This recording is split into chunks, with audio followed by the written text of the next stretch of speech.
Okay, നമുക്ക് start ചെയ്യാം എന്തായാലും.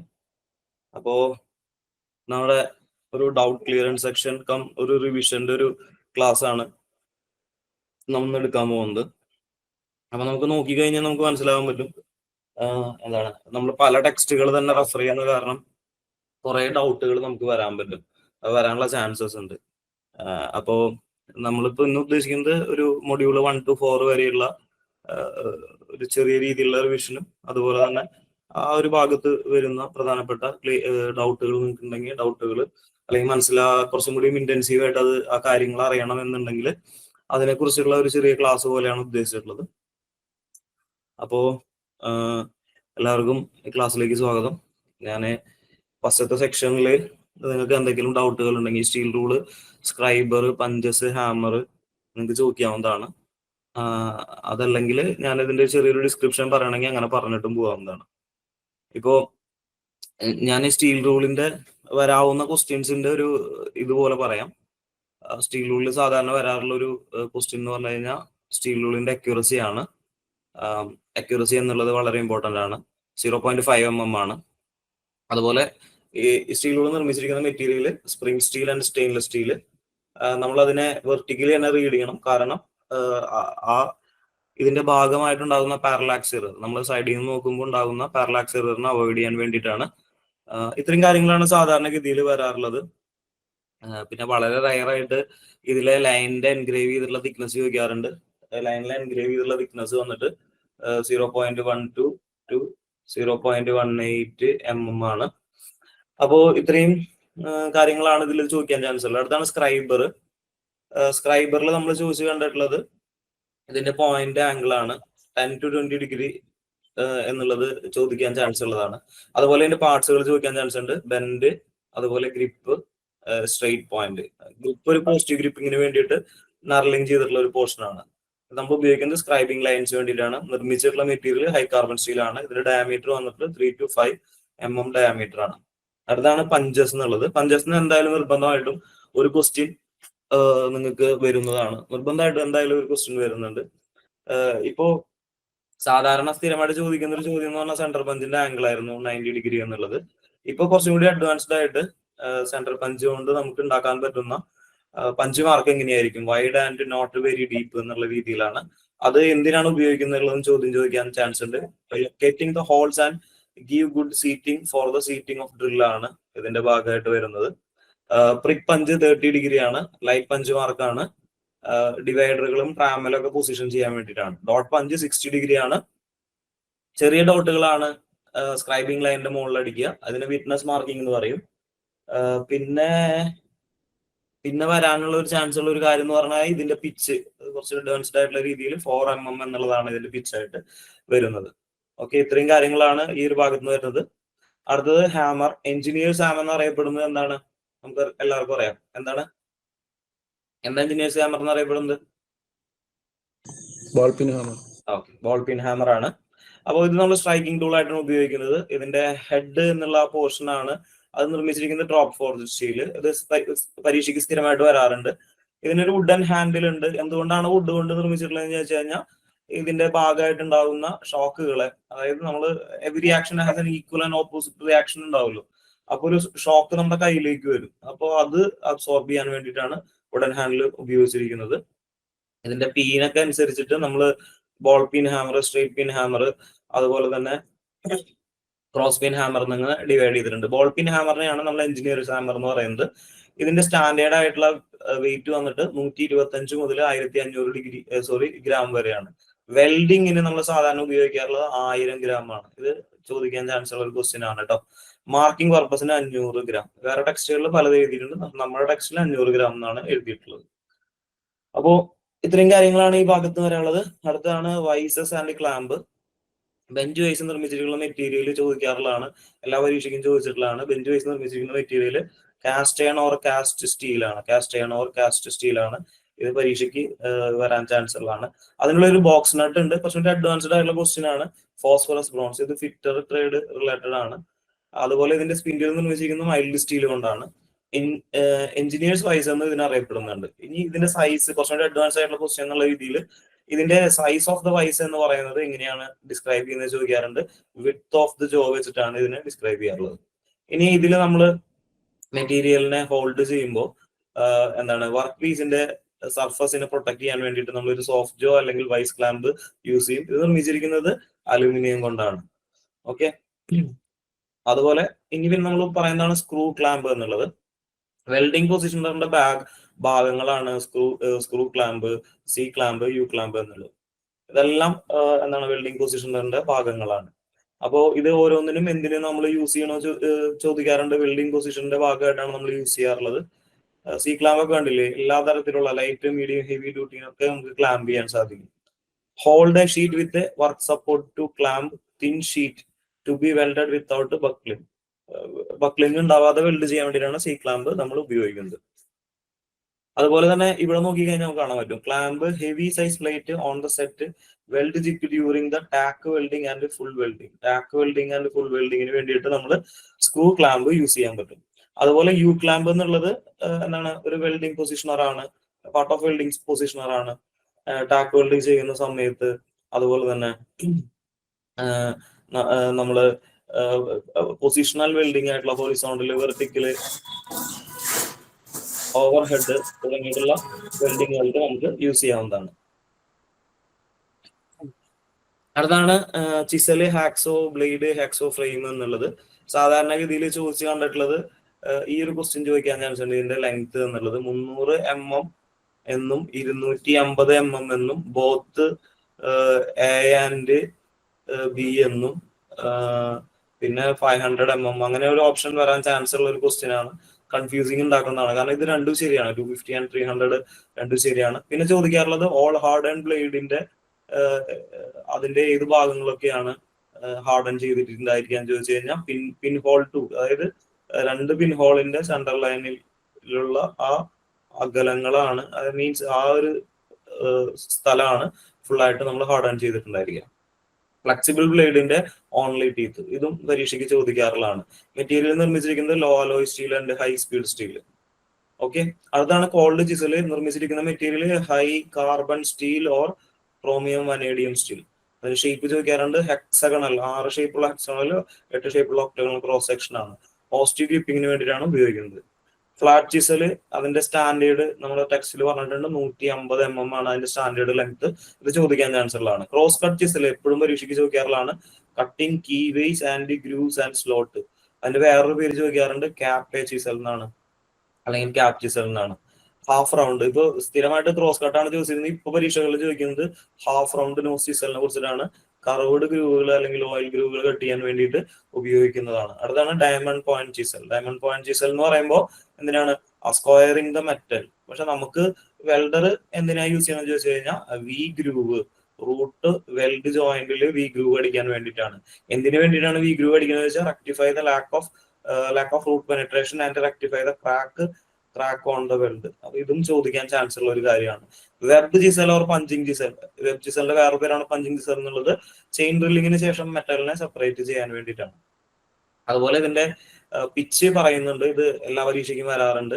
ഫൈൻ പിച്ച് നമ്മൾ ഉപയോഗിക്കുന്നത് തിൻ ട്യൂബ്, ഷീറ്റ് മെറ്റല്, അതുപോലെ തന്നെ ചെറിയ കണ്ടിറ്റ് ട്യൂബ്സുകളെ കട്ട് ചെയ്യാൻ വേണ്ടിയിട്ടാണ്.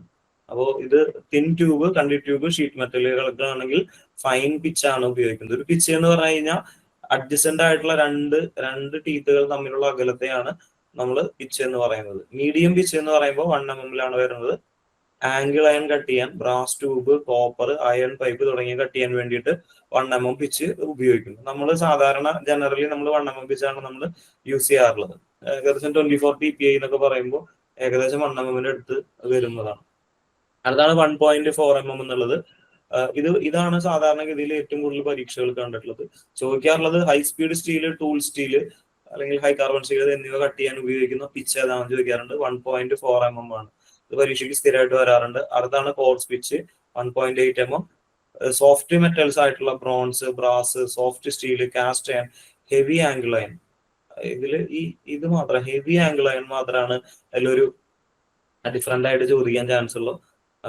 ബാക്കിയുള്ളതൊന്നും ചോദിക്കാൻ ചാൻസ് ഇല്ല. ഈ കോർസിന്റെ ഇത് ചോദിക്കുകയാണെങ്കിൽ ഹെവി ആംഗിൾ എന്നായിരിക്കും പരീക്ഷയ്ക്ക് ചോദിക്കാൻ ചാൻസ് ഉള്ള. അല്ലെങ്കിൽ കാരണം ഇവിടെ മീഡിയത്തിൽ നോക്കിയൊക്കെ വെറും ആംഗിൾ അയൺ എന്നുള്ളത് കൊടുത്തിട്ടുണ്ട്, ഇവിടെ ഹെവി ആംഗിൾ അയൺ.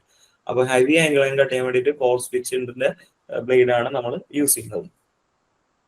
ഇതിൽ എന്തെങ്കിലും ഡൗട്ടുകൾ ഉണ്ടോ നിങ്ങൾക്ക് ഈ ഭാഗത്ത് നിന്ന്? വേറെ ഏതെങ്കിലും കാര്യങ്ങളെ കുറിച്ചിട്ട് ഓക്കെ ആണെന്ന് വിചാരിക്കുന്നു കേട്ടോ.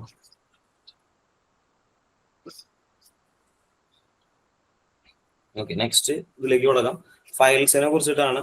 ഫയൽസ് എന്തായാലും ഒരു 2 മാർക്കെങ്കിലും ഉണ്ടാവാനുണ്ട്. ശരിക്കും പറഞ്ഞിട്ടുണ്ടെങ്കിൽ 3 മാർക്ക് ഇതിലുള്ളൂ. പക്ഷെ ഏതെങ്കിലും കാരണവശാല് ചിലപ്പോൾ ക്വസ്റ്റ്യൻസിന്റെ മാർക്ക് ചിലപ്പോൾ അങ്ങോട്ടും ഇങ്ങോട്ടൊക്കെ അഡ്ജസ്റ്റഡ് ആവാൻ ചാൻസ് ഉണ്ട്. അങ്ങനെയാണെങ്കിൽ ഫയലിൽ നിന്ന് മാത്രം ചിലപ്പോൾ 2 ക്വസ്റ്റ്യൻ ഒക്കെ വരാൻ ചാൻസ് ഉണ്ട്. ഫയൽ എന്നുള്ളത് വളരെ ഇമ്പോർട്ടന്റ് ആണ്. ഫയൽ നിർമ്മിച്ചിരിക്കുന്ന മെറ്റീരിയൽ എന്ന് പറയുന്നത് ഹൈ കാർബൺ സ്റ്റീൽ അല്ലെങ്കിൽ ഹൈ ഗ്രേഡ് കാസ്റ്റ് സ്റ്റീൽ. പരീക്ഷയ്ക്ക് വരുന്നുണ്ടെങ്കിൽ ഈ ഹൈ ഗ്രേഡ് കാസ്റ്റ് സ്റ്റീലിനെ കുറിച്ചിട്ടായിരിക്കും ഇതായിരിക്കും ഓപ്ഷനിൽ ഉണ്ടായിരിക്കും. ഫേസ് എന്നുള്ളത് ടീത്ത് കട്ട് ചെയ്തിട്ടുള്ള സർഫസിലെ ഭാഗമാണ്. ഹീല് എന്നുള്ളത് ടീത്ത് കട്ട് ചെയ്യാത്ത ഭാഗമാണ്. ഒരു സിമ്പിൾ ക്വസ്റ്റ്യൻ ആണെന്ന് വെച്ചാൽ ഇതായിരിക്കും കൂടുതൽ വരാൻ ചാൻസ് ഉള്ളത്. അതാണ് ടാങ്ക് എന്നുള്ളത് ഒരു നാരോ തിൻ പാർട്ടാണ്, ഒരു ട്രയാങ്കുലർ സെക്ഷനിൽ. അത് നമ്മുടെ ഹാൻഡിലിന്റെ ഉള്ളിലേക്ക് പോകുന്ന ഒരു ഭാഗമാണ്. അതുപോലെ സിംഗിൾ കട്ട് ഫയലിന്റെ ആംഗിൾ 60 ഡിഗ്രി ആണ്. ഡബിൾ കട്ട് ഫയലിന്റെ ഫസ്റ്റ് റോനെ നമ്മൾ ഓവർ കട്ട് എന്നും അത് 70 ഡിഗ്രി ആണ്. പിന്നത്തെ നമ്മൾ അപ്പ് കട്ട് എന്നും പറയുന്നു. ഇത് ഓർമ്മിച്ച് വെക്കാൻ വേണ്ടിയിട്ട് നമ്മൾ ഒരു 7 ഓവറിൽ 7.0 എന്നുള്ളതാണല്ലോ 7 ഓവർ 51 അപ്പ് എന്ന് പഠിക്കുക. 51 റണ്ണെന്നോ അല്ലെങ്കിൽ 7 ഓവർ എന്ന് പറയുമ്പോൾ തന്നെ ഓവർ കട്ട് എന്താ നമുക്ക് മനസ്സിലാവല്ലോ. ഈ ഓവർ കട്ടാണ് first cut, means first row of teeth. Second row of teeth ആണ് അപ്പ് കട്ട് വരുന്നത്. ഓക്കെ, റാസ്പ് കട്ട് ഫയൽ ഉപയോഗിക്കുന്നത് എന്ന് ഞാൻ ചോദിക്കാറുണ്ട്. പക്ഷെ സാധാരണഗതിയിൽ നമ്മുടെ ഇതിൽ ചോദിക്കാൻ ചാൻസ് ഇല്ല എന്ന് വിചാരിക്കുന്നു. ഫയലിംഗ് വുഡ്, ലെതർ എന്നൊക്കെയാണ്. ഇതിന്റെ ഷേപ്പ് ചോദിക്കാറുണ്ട്, ഹാഫ് റൗണ്ട് ഷേപ്പ് ആണ്. അടുത്താണ് കർവ്ഡ് കട്ട് ഫയൽ എന്ന് പറയുന്നത്. ഡീപ്പ് കട്ടിങ് ആക്ഷൻ അതിനുണ്ട്. സോഫ്റ്റ് മെറ്റൽസ് കട്ട് ചെയ്യാൻ ഉപയോഗിക്കുന്നു. ഫ്ലാറ്റ് ഷേപ്പ് ആണ് ഇതിന് ഉള്ളത്. അപ്പോ ഇതില് 2 സ്പെഷ്യൽ ഫയലാണ്. ഇപ്പൊ കുറെ ക്വസ്റ്റ്യൻസിൽ ഇപ്പൊ മെഷീനിസ്റ്റ്, ടർണർ തുടങ്ങിയിട്ടുള്ള അതിലൊക്കെ ഈ ഒരു 2 ഫയൽസിനെ കുറിച്ചിട്ടായിരുന്നു. ഇത് 2 ഇപ്പോഴും നമുക്ക് തെറ്റാവുന്ന ഒരു ഫയലാണ്. കാരണം ഈ 2ന്റെയും സെക്ഷൻ നോക്കി കഴിഞ്ഞാൽ 2 സ്റ്റാർട്ട് ചെയ്യുന്നത് റെക്ടാങ്കുലർ ക്രോസ് സെക്ഷൻ വെച്ചിട്ടാണ്. ഫ്ലാറ്റ് ഫയൽ എന്ന് പറയുമ്പോൾ ഫ്ലാറ്റിന് നേരെ വിപരീതം എന്നുള്ള രീതിയിൽ ആലോചിക്കുക. അതായത് ഇതിന്റെ പാരലായിട്ട് 2/3 വരെ വരുന്നു. അതിനുശേഷമുള്ള 1/3 ഒരു ചെറിയ ടാപ്പർ ടുവേർഡ്സ് എൻഡ് വരുന്നു. ഇതിന്റെ ഫേസ് ഡബിൾ കട്ടും എഡ്ജുകൾ, അതായത് ഈ 2 ഭാഗങ്ങൾ സിംഗിൾ കട്ടും ആയിരിക്കും. ഇതാണ് ഇതിന്റെ ഒരു ഡിഫറൻസ്. ഹാൻഡ് ഫയൽ എന്ന് പറയുമ്പോൾ ഇതിന്റെ എൻറ്റയർ ലെങ്ത്തും പാരലായിരിക്കും. ഫേസ് ഡബിൾ കട്ട് ആയിരിക്കും. ഒരു സൈഡ് സിംഗിൾ കട്ടും മറ്റേ സൈഡ് സേഫ് എഡ്ജും ആയിരിക്കും. അടുത്താണ് റഫ് ഫയൽ എന്നുള്ളത്. റഫ് ഫയല് എന്താണ് മെറ്റീരിയൽസിനെ rapidly and large quantity remove ചെയ്യാൻ വേണ്ടിയിട്ട് ഉപയോഗിക്കുന്നതാണ്. പിന്നെ ചോദിക്കാൻ ചാൻസ് ഉള്ളത് റഫ് ഫയലിനെ കുറിച്ചാണ്. Trimming the rough edge of soft metal casting, അതിന് വേണ്ടിയിട്ട് ഉപയോഗിക്കുന്നത് റഫ് ഫയലാണ്. അടുത്താണ് ഹെവി റിഡക്ഷൻ ഓഫ് മെറ്റൽ. അങ്ങനെ ഒരു ഇത് വരികയാണെങ്കിൽ അതിൽ എഴുതുന്നത് ബസ്റ്റാർഡ് ഫയലാണ്. സെക്കൻഡ് കട്ട് ഫയല് നമ്മൾ എപ്പോഴും കൺഫ്യൂഷൻ ആകുന്ന ഒരു സാധനമാണ്. Bringing job to finishing size. നമ്മളെപ്പോഴും സ്മൂത്ത് ഫയലിലേക്ക് ഇതൊരു ചാൻസ് ഉണ്ട് പോകാൻ വേണ്ടിയിട്ട്. അപ്പൊ നമ്മൾ bringing job to finishing size എന്നുള്ളത് സെക്കൻഡ് കട്ട് ഫയലാണ്. അടുത്താണ് smooth file. Remove small quantity of material good finish കൊടുക്കാൻ വേണ്ടിയിട്ട് റിമൂവ് സ്മോൾ ക്വാണ്ടിറ്റീനെ റിമൂവ് ചെയ്യാൻ വേണ്ടിയിട്ടാണ് നമ്മൾ സ്മൂത്ത് ഫയൽ ഉപയോഗിക്കുന്നത്. Dead smooth file bringing to accurate size high degree of ഫിനിഷിങ്ങിന് വേണ്ടിയിട്ട് നമ്മൾ ഡെഡ് സ്മൂത്ത് ഫിനിഷ് ഫയൽസ് ഉപയോഗിക്കുന്നു. ഓക്കെ, ഇനി നമ്മള് ഈ ഒരു സെക്ഷനിൽ വേറെ ഡൗട്ടുകളൊന്നും ഇല്ല എന്ന് വിചാരിക്കുന്നു. ഞാൻ സിലബസിലത്തെ കാര്യങ്ങൾ മാത്രമാണ് എടുത്തിട്ടുള്ളൂ. ഡൗട്ടുകളൊന്നും ഇല്ലല്ലോ അല്ലെ? വേറെ എന്തെങ്കിലും ചോദിക്കാനുണ്ടോ ഈ ഒരു സെക്ഷനെ കുറിച്ചിട്ട് ആർക്കെങ്കിലും? ഇല്ല എന്ന് വിചാരിക്കുന്നു. ഓക്കെ, അപ്പൊ നമ്മള് നമ്മുടെ അടുത്തത് സേഫ്റ്റി ഗ്യാസ് കട്ടിങ് ആണ്. അപ്പോ ഇതിലിപ്പോ നിങ്ങളൊരു 2 ഡൗട്ടുകൾ ചോദിച്ചിട്ടുണ്ടായിരുന്നു. ഒന്ന്, ഗ്യാസ് കട്ടിങ് ചെയ്യുന്ന സമയത്ത് ഓക്സിജന്റെ കണ്ടന്റ് കുറഞ്ഞു കഴിഞ്ഞിട്ടുണ്ടെങ്കിൽ എന്താണ് സംഭവിക്കുക, എങ്ങനെയുള്ള ഡിഫക്റ്റ് ആണ് സംഭവിക്കുക എന്നുള്ള രീതിയിലാണ് ചോദിച്ചിട്ടുണ്ടായിരുന്നത്. ഒന്നാമത്തെ കാര്യം, ഓക്സിജന്റെ സ്ട്രീം നമ്മൾ വേണ്ട രീതിയിൽ കൃത്യമായിട്ട് ചെയ്തിട്ടില്ലെങ്കിൽ അവിടെ കട്ട് സംഭവിക്കില്ല എന്നുള്ളതാണ്. അവിടെ ചെറിയൊരു ഗ്രൂവ് മാത്രമായിട്ട് അതിന്റെ സർഫസ് ഗ്രൂവ് മാത്രമായിട്ട് നിൽക്കും. കാരണം വേണ്ട രീതിയിൽ അവിടെ ഈ ഓക്സിജൻ പ്രീ ഹീറ്റിംഗ് ചെയ്തതിന് ശേഷം ആ എന്താണ് ഭയങ്കര ഫോഴ്സിലുള്ള ഓക്സിജന്റെ സ്ട്രീം കൃത്യമായിട്ട് കൊടുത്താൽ മാത്രമാണ് അവിടെ കട്ടിങ് സംഭവിക്കുള്ളൂ. അല്ലാത്തടത്തോളം കാലം അതിന്റെ സർഫസിൽ ചെറിയ ഗ്രൂവുകളായിട്ട് അത് നിൽക്കുകയാണ് ചെയ്യുക. പിന്നെ ചോദിച്ചിട്ടുണ്ടായിരുന്ന ഒരു ക്വസ്റ്റ്യൻ എന്ന് പറഞ്ഞു കഴിഞ്ഞാൽ ഈ നമ്മൾ സാധാരണഗതിയിൽ വെൽഡിങ് കട്ടിങ് ചെയ്യുന്ന സമയത്ത് ടോർച്ച് ഹോൾഡ് ചെയ്യേണ്ടത് ഏത് രീതിയിലാണ്. അപ്പൊ 90 ഡിഗ്രിയിലാണ് ഹോൾഡ് ചെയ്യേണ്ടത്. ഏതെങ്കിലും കാരണവശാലും നമ്മൾ 90 ഡിഗ്രിയിൽ നിന്ന് മാറ്റം സംഭവിപ്പിക്കുകയാണെങ്കിൽ, ഇപ്പൊ 90 ഡിഗ്രിയിൽ നമ്മൾ ഇങ്ങനെ ഹോൾഡ് ചെയ്യാന്ന് വിചാരിച്ചു കഴിഞ്ഞാൽ, ഇപ്പോ ഇതിപ്പോ ഒരു പൊസിഷനാണ്, നമ്മൾ ഇപ്പോ 90 ഡിഗ്രിയിൽ ഇങ്ങനെ ഹോൾഡ് ചെയ്തിട്ട് ഇവിടുന്ന് ഇങ്ങനെ കട്ട് ചെയ്ത് പോവാന്ന് വിചാരിക്കുന്ന സമയത്ത് നമ്മൾ വിചാരിക്കുകയാണ് ചെറുതായിട്ട് തിരിച്ചു കൊടുത്താൽ സംഭവിക്കുകയാണെന്നുണ്ടെങ്കിൽ ഈ കർഫ്, അതായത് ഈ നമ്മൾ എന്താണ് മരക്ക മുറിക്കുമ്പോൾ സോഡ എന്താണ് ടീത്ത് കൊണ്ടിട്ട് ഇങ്ങനെയുള്ള കർഫുകളുണ്ട്. ഈ കർഫിന്റെ ആംഗിൾ തെറ്റും. കറക്റ്റ് സ്ട്രെയിറ്റ് ആയിട്ടായിരിക്കില്ല, ചെറിയ ബിവൽഡ് ആയിട്ടായിരിക്കും. അപ്പോൾ രണ്ട് എഡ്ജുകളും ബിവൽഡ് ആയിട്ടുള്ള എഡ്ജ് വരാൻ ചാൻസ് ഉണ്ട്. അത് കാരണം തന്നെയാണ് നമ്മൾ 90 ഡിഗ്രിയിൽ പിടിക്കുന്നത്. ഓക്കെ, ആ ഭാഗങ്ങൾ ക്ലിയർ ആയെന്ന് വിചാരിക്കുന്നു. ഈ രണ്ട് ക്വസ്റ്റ്യൻ ആണ് ഈ ഒരു സെക്ഷനിൽ നിന്ന് ചോദിച്ചിട്ടുണ്ടായിരുന്നത്. അപ്പോ ഇത് രണ്ടും ഓക്കെ ആണെന്ന് വിചാരിക്കുന്നു. ഓക്കെ, ഞാൻ ഒന്നും കൂടി ഇതിന്റെ പ്രധാനപ്പെട്ട ഡീറ്റെയിൽസിലേക്ക് ഒന്ന് പോകാം. അപ്പോ മോസ്റ്റ് കോമൺ മെത്തേഡ് ആയിട്ട് നമ്മൾ ഉപയോഗിക്കുന്നത് എന്താണ്, ഓക്സി അസറ്റിലീൻ കട്ടിംഗ് ആണ് ഉപയോഗിക്കാറുള്ളത്. അപ്പോൾ അതിൽ നടക്കുന്ന പ്രോസസ്സ് ചോദിക്കാറുള്ളതാണ്, ഓക്സിഡേഷൻ പ്രോസസ് ആണ് നടക്കാറുള്ളത്. അത് കട്ട് ചെയ്ത് കഴിഞ്ഞാൽ അതിന്റെ കറഫിന്റെ അല്ലെങ്കിൽ ആ കട്ട് ചെയ്ത ഭാഗത്തിന്റെ ഒരു ഷേപ്പ് എന്ന് പറയുന്നത് സോ കട്ട് അനുസരിച്ചാണ്. വുഡൊക്കെ നമ്മൾ കട്ട് ചെയ്യുമ്പോൾ സോ കട്ട് വരില്ലേ, അതുപോലെയുള്ള ഒരു രീതിയിലായിരിക്കും അതിന്റെ കട്ട് ഉണ്ടായിരിക്കുക.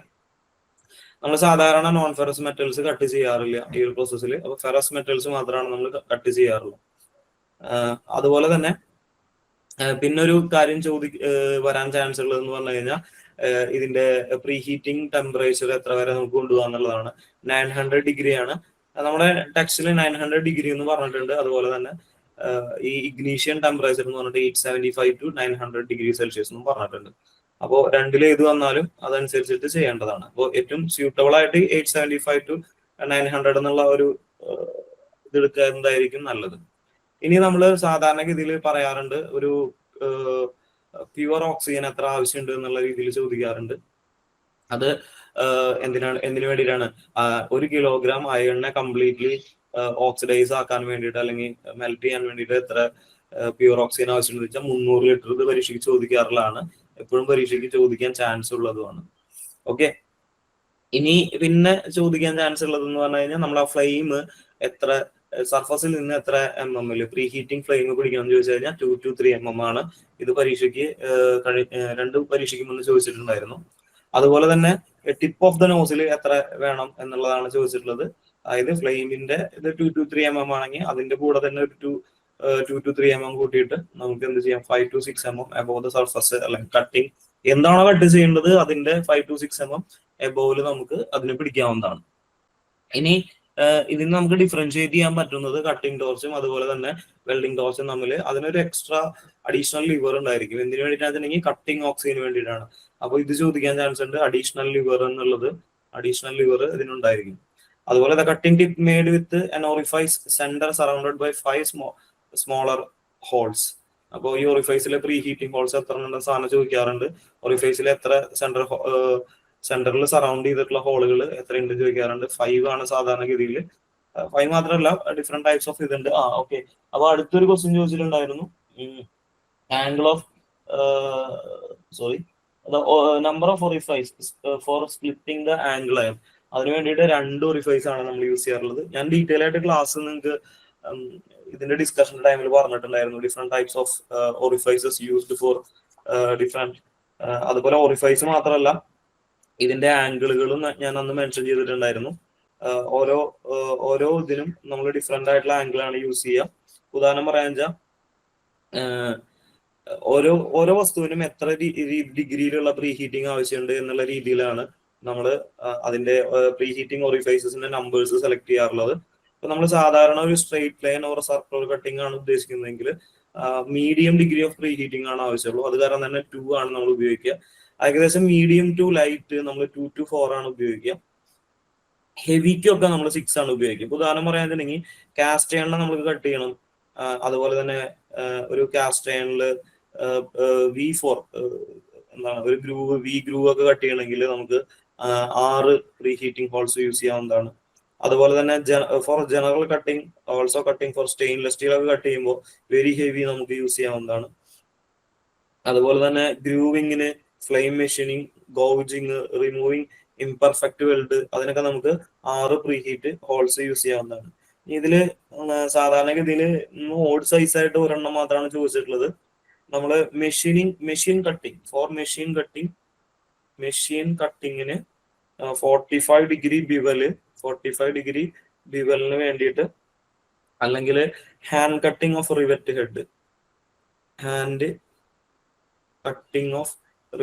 അതിന് നമ്മൾ 3 പ്രീ ഹീറ്റിംഗ് ഹോൾസ് ആണ് ഉപയോഗിക്കാറുള്ളത്. അതായത് അതും medium degree of pre heating ആണ് അതിനാവശ്യമായിട്ടുള്ളത്. ഈ ഒരു ക്വസ്റ്റ്യനും നിങ്ങൾ ചോദിച്ചിട്ടുണ്ടായിരുന്നു. അപ്പൊ അതിന് ഇങ്ങനെയാണ് ഇതിന്റെ ആൻസർ ആയിട്ട് വരുന്നത്. ഇനി നമ്മൾ ഇതിന്റെ കട്ടിംഗ് ടിപ്പ് നമ്മൾ made with orifice in the centre of, അത് ഞാൻ പറഞ്ഞു. Cutting nozzle hold at an angle of 90 degree with the plate surface. അപ്പൊ പ്ലേറ്റ് സർഫസിന്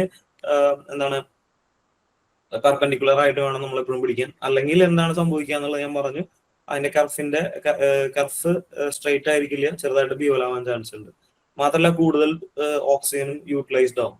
നമുക്ക് ഏറ്റവും 90 ഡിഗ്രി പിടിക്കുമ്പോഴാണ് ഏറ്റവും കുറഞ്ഞ ദൂരത്തിൽ പെട്ടെന്ന് തന്നെ കട്ട് ചെയ്യാൻ സാധിക്കുക. അല്ലെങ്കിൽ ഏത് സൈഡിലേക്ക് പിടിച്ചാലും അതിന്റെ ആ കട്ടിന്റെ ദൂരം കൂടും എന്നല്ലാണ്ട് നമുക്ക് പ്രത്യേകിച്ച് ഉപകാരമൊന്നുമില്ല.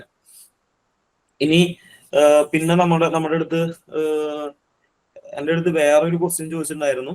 പക്ഷെ അതിന് കൃത്യമായിട്ടുള്ള ഒരു ഉത്തരവില്ല. കാരണം ചോദിച്ചിട്ടുണ്ടായിരുന്ന ഒരു ക്വസ്റ്റ്യൻ എന്ന് പറഞ്ഞു കഴിഞ്ഞാൽ, നമ്മൾ ഓക്സി അസെറ്റിലിംഗ് കട്ടിങ് ചെയ്യുമ്പോൾ അതിന്റെ അസെറ്റിലിംഗ് ഗ്യാസിന്റെ പ്രഷർ എത്രയാണ്? അസെറ്റിലിംഗ് ഗ്യാസിന്റെ പ്രഷർ അങ്ങനെ കൃത്യമായിട്ട് മെൻഷൻ ചെയ്തിട്ടില്ല ഒരു സ്ഥലത്തും.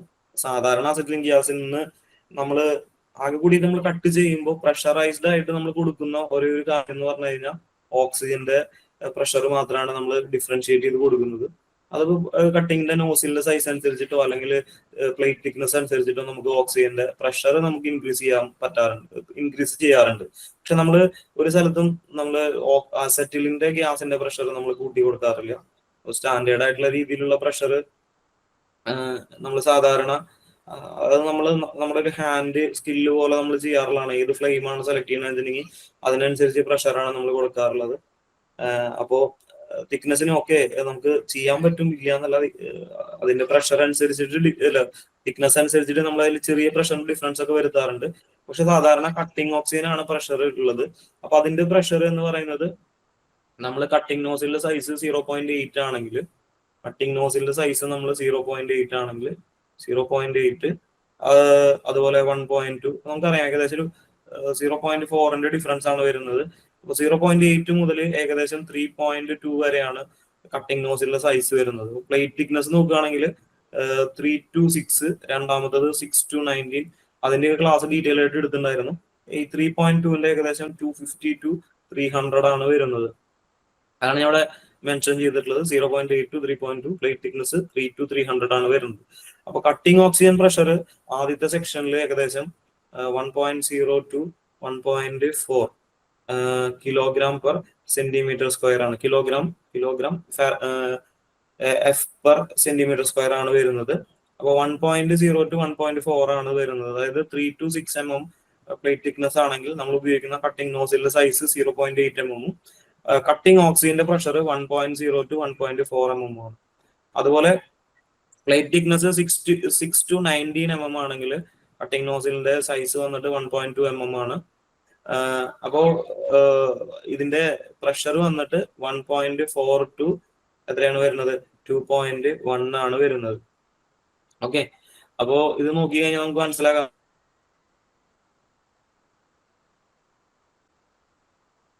പറ്റും. അടുത്തതാണ് 19 to 100 1.6ന്റെ വരുന്നത്. അപ്പൊ അത് നമ്മുടെ പഴയ ടെക്സ്റ്റിൽ കൃത്യമായിട്ട് കൊടുത്തിട്ടുണ്ട്. അപ്പൊ ആ റേഞ്ചുകൾ മൊത്തത്തിൽ ഒന്ന് കാണാണ്ട് പഠിച്ചിട്ട് പോകണം. അപ്പൊ ഇത് ഭയങ്കര റയറായിട്ട് ചോദിച്ചിട്ടുള്ളൂ. ഇനി ചോദിക്കുകയാണെങ്കിൽ തന്നെ ഈ പറഞ്ഞ പോലെ ഇതില് പിന്നെ നമുക്ക് ഈ ഒരു കാര്യത്തിൽ ഞാൻ പറയാതിരുന്നൊരു കാര്യം,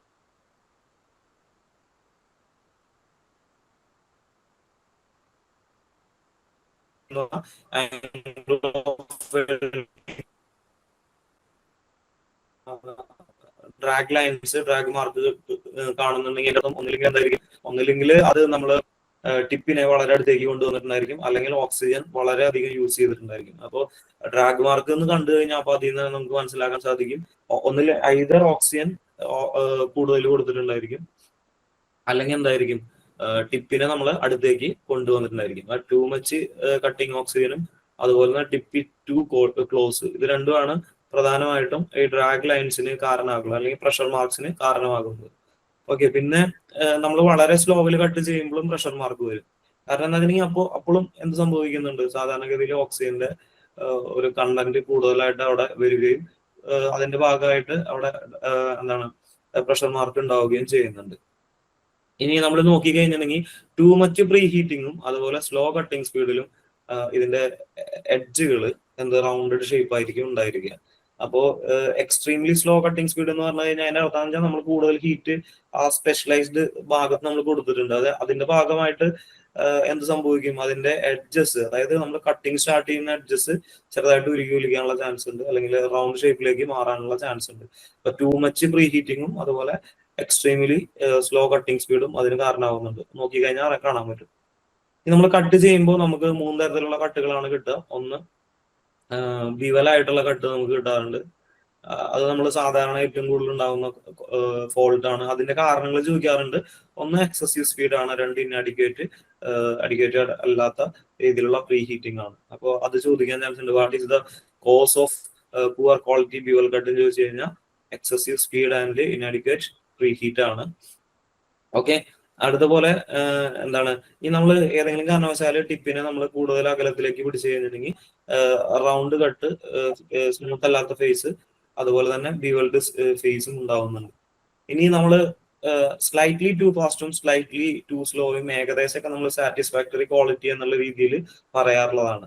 അപ്പോ ഡ്രാഗ് ലൈൻ ബാക്ക്വേർഡ് ആണെങ്കിൽ, ഡ്രാഗ് ലൈൻ ഇൻക്ലിനേഷൻ ബാക്ക്വേർഡ് ആണെങ്കിൽ അതിന് കാരണം, ബാക്ക്വേർഡ് ആണെങ്കിൽ അതിന് കാരണം ഫാസ്റ്റ് കട്ടിങ് സ്പീഡും അതുപോലെ തന്നെ വെർട്ടിക്കൽ ആയിട്ടുള്ള ഡ്രാഗ് ലൈൻ എന്നാൽ കൃത്യമല്ലാത്ത രീതിയിൽ കുറച്ച് ഇതായിട്ടുള്ള രീതിയാണെങ്കിൽ, അതുപോലെ സർഫസ് റഫ് ആണെങ്കിൽ അതിന് കാരണം സ്ലൈറ്റ്ലി ടു സ്ലോ കട്ടിങ് സ്പീഡുമാണ്. രണ്ടും ജനറലി അക്സെപ്റ്റബിളും ഒന്ന് സാറ്റിസ്ഫാക്ടറി ക്വാളിറ്റിയുമാണ്. ഓക്കെ, അപ്പോ ഇനി അടുത്ത ഒരു സെക്ഷൻ എന്ന് പറയുന്നത് ഓക്സിജൻ സിലിണ്ടറിനെ കുറിച്ചിട്ടാണ്. ഓക്സിജൻ സിലിണ്ടറിന്റെ ത്രെഡ് സ്ഥിരമായിട്ട് പരീക്ഷിച്ച് നോക്കിയാറുള്ളതാണ്. റൈറ്റ് ഹാൻഡ് ത്രെഡ് ആണ് ഓക്സിജൻ സിലിണ്ടറിന്റെ ത്രെഡ് ആയിട്ട് വരുന്നത്. അപ്പൊ നമുക്ക് അതിനെ ഡിസ്ക്രൈബ് ചെയ്യുന്നത് ഈ രീതിയിൽ നമുക്ക് ഡിസ്ക്രൈബ് ചെയ്യാം. ഫ്യൂവലിന്റെ എല്ലാതും ലെഫ്റ്റ് ഹാൻഡ് ത്രെഡും അതുപോലെ തന്നെ സഹായിക്കുന്ന അല്ലെങ്കിൽ എന്താണ് നമ്മൾ പറയുമല്ലോ ഇതിന് പ്രൊട്ടക്ഷൻ ഷീൽഡിങ് ഗ്യാസിന്റെ ഒക്കെ റൈറ്റ് ഹാൻഡ് ത്രെഡ് എന്നുള്ള രീതിയിലാണ് നമ്മൾ സാധാരണഗതിയിൽ പറയാറുള്ളത്. അതുപോലെ തന്നെ നമ്മൾ സാധാരണ വേറൊരു കാര്യം പറയാറുണ്ട്, നോസിൽ സൈസിനെ ഡിസ്ക്രൈബ് ചെയ്യാറുണ്ട്. ഏകദേശം 0.82, ഞാൻ അത് നേരത്തെ ഇതിൽ ഉൾപ്പെടുത്താൻ വിട്ടുപോയതാണ്. 0.82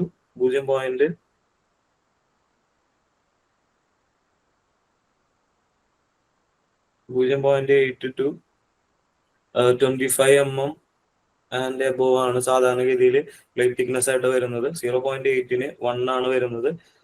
അതുപോലെ പരീക്ഷയ്ക്ക് നമ്മൾ ശ്രദ്ധിച്ചു പോകേണ്ട ഒരു കാര്യം എന്ന് പറഞ്ഞു കഴിഞ്ഞാൽ, ഒന്ന് 2.4 എന്നുള്ളത് അത് 5 ആണ് അതിന്റെ നോസിൽ സൈസ്. പിന്നെ നമ്മുടെ അടുത്ത് ചോദിക്കാറുള്ളത് 5 mm, അത് 13 ആണ് അതിന്റെ നോസിൽ സൈസ് വരുന്നത്. പിന്നെ 3 mm അത് 7 ആണ് വരുന്നത്. ഇത് 3 ആണ് സാധാരണഗതിയിൽ പരീക്ഷയ്ക്ക് ചോദിക്കാറുള്ളത്. ഏറ്റവും കൂടുതൽ ചോദിച്ചിട്ടുള്ളത് 5 mm 13 നമ്പർ വരുന്നതാണ്. അതുപോലെ തന്നെ സേഫ്റ്റിയുടെ കുറച്ച് കാര്യങ്ങൾ ചോദിക്കാൻ ചാൻസ് ഉണ്ട്. അപ്പോൾ സേഫ്റ്റിയുടെ റിലേറ്റഡ് ആയിട്ടുള്ള കുറച്ച് കാര്യങ്ങളും കൂടി നമ്മൾ ഇതിന്റെ റിലേറ്റഡ് ആയിട്ട് പഠിച്ചിട്ട് പോകണം.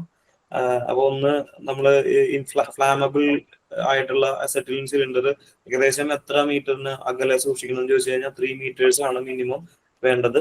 അതുപോലെ തന്നെ നമ്മൾ ഇത് വർക്ക് ചെയ്തതിന് ശേഷം, അതായത് നമ്മൾ ഏതെങ്കിലും കാരണവശാലും നമ്മുടെ സിലിണ്ടർ കഴിഞ്ഞതിന് ശേഷം നമ്മൾ ഒന്നില്ലെങ്കിൽ MT എന്നോ അല്ലെങ്കിൽ EMPTY, ഒന്നില്ലെങ്കിൽ നമുക്ക് MT എന്ന് എഴുതാം അല്ലെങ്കിൽ EMPTY എന്ന് എഴുതിയിട്ട് നമ്മൾ അതിനെ മാറ്റിയിട്ട് ഒരു സ്ഥലത്തേക്ക് വെക്കണം.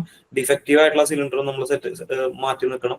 എപ്പോഴും അപ്രൈറ്റ് പൊസിഷനിൽ മാത്രമാണ് നമ്മൾ സിലിണ്ടർ വെക്കാൻ പാടുള്ളൂ. സിലിണ്ടറിന് ഒരു സ്ഥലത്ത് നിന്ന് വേറെ സ്ഥലത്തേക്ക് കൊണ്ടുപോകാൻ വേണ്ടിയിട്ട് ട്രോളീസ് ആണ് നമ്മൾ യൂസ് ചെയ്യാറുള്ളത്. എപ്പോഴും നമ്മൾ ഇത് ഓപ്പൺ ചെയ്യാൻ വേണ്ടിയിട്ട് സിലിണ്ടർ കീ ആണ് നമ്മൾ യൂസ് ചെയ്യാറുള്ളത്. സിലിണ്ടർ കീ എപ്പോഴും ആ ഒരു സ്ഥലത്ത് തന്നെ നമ്മൾ വെക്കാറുണ്ട്, സിലിണ്ടറിന്റെ വാൽവിൽ തന്നെ വെക്കാറുണ്ട്. ഏതെങ്കിലും കാരണവശാൽ ബാക്ക് ഫയർ ഒക്കെ ഉണ്ടാവുകയാണെങ്കിൽ, അല്ലെങ്കിൽ വേറെ ഏതെങ്കിലും എമർജൻസി ഉണ്ടാവണമെങ്കിൽ പെട്ടെന്ന് ക്ലോസ് ചെയ്യാൻ വേണ്ടിയിട്ടാണ്. അപ്പോ അടുത്താണ് ഇതിന് സംഭവിക്കാവുന്ന ഒരു ഡിഫക്റ്റ് ആണ് ഫ്ലാഷ് ബാക്ക് എന്നുള്ളത്. അപ്പൊ ഫ്ലാഷ് ബാക്കിന്റെ കോസസ് പറയുന്നുണ്ട്. നമ്മൾ ഗ്യാസ് പ്രഷർ കൃത്യമായിട്ട് സെറ്റ് ചെയ്യാതിരിക്കുന്നത്, അതുപോലെ കണ്ടിന്യൂസ് യൂസേജ് കാരണം നോസിൽ ഓവർ ഹീറ്റ് ആവുന്നത്, അതുപോലെ കാർബണിന്റെ കണ്ടന്റ് കാരണം ഈ നോസിലിന്റെ ഓറിഫൈസ് ബ്ലോക്ക് ആവുന്നത്, അതുപോലെ നമ്മൾ ചിലപ്പോൾ അറിയാതെ മോൾട്ടൺ പൂളിലേക്ക് കട്ട് ചെയ്യുന്നതോ അല്ലെങ്കിൽ വെൽഡ് ചെയ്യുന്നതായിട്ടുള്ള മോൾട്ടൺ പൂളിലേക്ക് ഇതിന്റെ ഓറിഫൈസ് തൊടുന്നതും, അതുപോലെ തന്നെ നോസിലിന്റെ ഉള്ളിലുള്ള ലീക്കേജും ഇതിന് കാരണമാകുന്നുണ്ട് കേട്ടോ. ഫ്ലാഷ് ബാക്ക് ആകുമ്പോൾ നമ്മൾ ആദ്യം ക്ലോസ് ചെയ്യേണ്ടത് ഓക്സിജന്റെ റെഗുലേറ്റർ ആണ്. ഓക്കെ, ഇത്രയും കാര്യങ്ങളാണ്. ഓക്സിജൻ ആണ് ഫസ്റ്റ് ആയിട്ട് നമ്മൾ ചെയ്യേണ്ടത്. അതിനുശേഷം ബ്ലോ പൈപ്പിനെ വാട്ടറിന്റെ ഉള്ളിൽ ഇമ്മേഴ്സ് ചെയ്യാം. ഓക്കെ, ഓക്സിജൻ സിലിണ്ടറിനെ കുറിച്ചിട്ടാണ് ഞാൻ പുറത്തേക്ക് പറഞ്ഞിട്ടുണ്ടായിരുന്നത്. അപ്പൊ ഓക്സിജൻ സിലിണ്ടർ എന്നുള്ളത് അതിന്റെ കളർ ബ്ലാക്ക് കളറാണ്. നമ്മൾ എപ്പോഴും ഡൗട്ട് വരാറുള്ളതാണ്, എപ്പോഴും പരീക്ഷയ്ക്ക് വരാറുള്ള ഒരു കാര്യമാണ് ഓക്സിജൻ സിലിണ്ടറിന്റെ കളർ എന്താന്നുള്ളത്. അത് ബ്ലാക്ക് കളറാണ് വരുന്നത്. പിന്നെ ഞാനൊരു കാര്യം വിട്ടുപോയി, നമ്മുടെ അടുത്ത് ചോദിക്കുന്ന വേറെ 2 ക്വസ്റ്റ്യൻസും കൂടി ഉണ്ട്. സ്റ്റെയിൻലെസ് സ്റ്റീൽ വയർ ബ്രഷ് എന്തിനാണ് യൂസ് ചെയ്യുന്നത് ചോദിക്കാറുണ്ട്. നോൺ ഫെറസ് മെറ്റലുകളും സ്റ്റെയിൻലെസ് സ്റ്റീലിന്റെ വെൽഡിംഗ് ജോയിന്റും ക്ലീൻ ചെയ്യാൻ വേണ്ടിയിട്ട് സ്റ്റെയിൻലെസ് സ്റ്റീൽ വയർ ബ്രഷ് ആണ് യൂസ് ചെയ്യാറുള്ളത്. അതുപോലെ തന്നെ സാധാരണ നമ്മൾ ഉപയോഗിക്കാറുള്ളത് സ്റ്റീൽ വയറുകളാണ്, സാധാരണ സ്റ്റീൽ വയറുകളാണ് ഉപയോഗിക്കാറുള്ളത്. അതുപോലെ ഹോട്ട് വർക്ക് പീസിനെ ഹോൾഡ് ചെയ്യാൻ വേണ്ടിയിട്ട് നമ്മൾ ഉപയോഗിക്കുന്നത് ടോങ്സ് ആണ് കേട്ടോ, ടോങ്സ് ആണ്. അതുപോലെ ചിപ്പിംഗ് ഹാമർ അറിയാലോ, ഒരു ഭാഗത്ത് നിന്ന് സ്ലാഗിനെ റിമൂവ് ചെയ്യാൻ വേണ്ടി ഉപയോഗിക്കുന്നതാണ്. അതുപോലെ നമ്മൾ ഇഗ്നീഷൻ സ്റ്റാർട്ട് ചെയ്യാൻ വേണ്ടിയിട്ട് സ്പാർക്ക് ലൈറ്ററും ഈ ടിപ്പിനെ ക്ലീൻ ചെയ്യാൻ വേണ്ടിയിട്ട് ടിപ്പ് ക്ലീനറും നമ്മൾ ഉപയോഗിക്കാറുണ്ട്. ടിപ്പ് ക്ലീനർ എന്ന് പറഞ്ഞു കഴിഞ്ഞാൽ ഒരു തരത്തില് അതൊരു കൈൻഡ് ഓഫ് എ ഡ്രില്ലാണ്, ഡ്രിൽ ആൻഡ് സ്മൂത്ത് ഫയലാണ്, ചെറിയ ഡ്രില്ല് പോലെയുള്ള സ്മൂത്ത് ഫയലാണ് കേട്ടോ. അപ്പോൾ ഇത്രയും കാര്യങ്ങളാണ് ഇതിന്റെ ഭാഗമായിട്ട് നമുക്ക് കൂടുതൽ ചോദിച്ച് കണ്ടിട്ടുള്ളത്. ഓക്കെ, അപ്പൊ ഓക്സിജൻ സിലിണ്ടറിന്റെ നമ്മൾ മാക്സിമം പ്രഷർ എന്ന് പറയുന്നത് 150 kg/cm². ആണ്. എന്നാൽ നമ്മൾ അത് റീഫില്ല് ചെയ്യുന്ന പ്രഷർ എന്ന് പറയുന്നത് 120 to 150 kg/cm². ആണ്. സാധാരണ പരീക്ഷയ്ക്ക് ഈ ഒരു കാര്യമാണ് ചോദിക്കാറുള്ളത്. ഇത് ഏത് പ്രഷറിലാണ് സാധാരണ ഫില്ല് ചെയ്യാറുള്ളതെന്നാണ് ചോദിക്കാറുള്ളത്. അതുപോലെ ഇതിന്റെ കപ്പാസിറ്റി വന്നിട്ട് ഇതും ഒരു ഡൗട്ടായിട്ട് ചോദിച്ചിട്ടുണ്ടായിരുന്നു. 3.5 to 8.5 m³ ആണ് ജനറലി. അതായത് നമ്മളിപ്പോ എല്ലാ വർക്കുകൾക്കും വേണ്ടിയിട്ട് 7 m³ ജനറലി നമ്മൾ 7 m³ ആണ് എടുക്കുക. ചെറിയ വർക്കുകൾക്ക് വേണ്ടിയിട്ട് നമുക്ക് ഇത്രയും വലിയ ഓക്സിജന്റെ സിലിണ്ടർ എടുക്കേണ്ട ആവശ്യമില്ല. അപ്പൊ നമുക്ക് കോമ്പാക്റ്റബിൾ ആയിട്ട് 3.5 to 3.5 അല്ലെങ്കിൽ 5 ഒക്കെ എടുക്കാവുന്നതാണ്. ഇതിന്റെ മാക്സിമം അളവ് വന്നിട്ട് 8.5 ആണ് വരുന്നത്. ഇനി നമ്മൾ ഈ സിലിണ്ടർ നിർമ്മിച്ചിരിക്കുന്നത് നമ്മൾ സാധാരണഗതിയിൽ എന്താണ്, ഒരു സ്റ്റീൽ കണ്ടെയ്നർ ആണ്, സീംലെസ് സ്റ്റീൽ കണ്ടെയ്നർ എന്ന് പറയും. അത് വെച്ചിട്ടാണ് നമ്മൾ നിർമ്മിച്ചിട്ടുള്ളത്.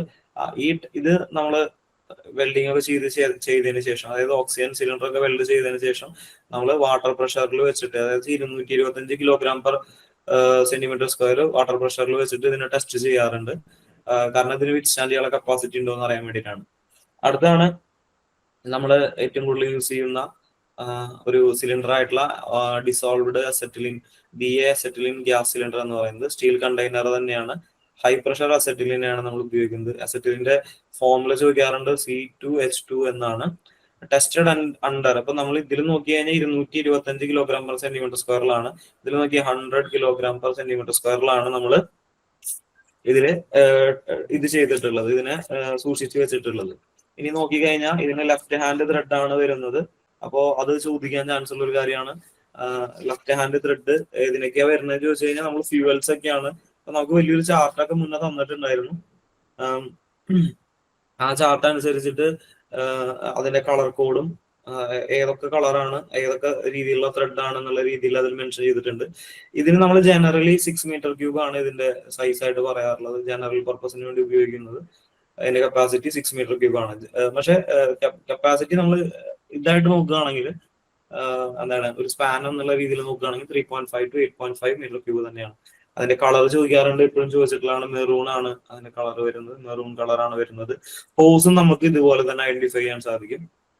ഇനി ഇത് വളരെ ഡേഞ്ചർ ആയിട്ടുള്ള ഒരു മെറ്റീരിയൽ ആയ കാരണം തന്നെ, ഗ്യാസ് ആയ കാരണം തന്നെ ഇതിന് നമുക്കൊരു സേഫ്റ്റി ഫ്യൂസ് പ്ലഗ് കൊടുത്തിട്ടുണ്ട്.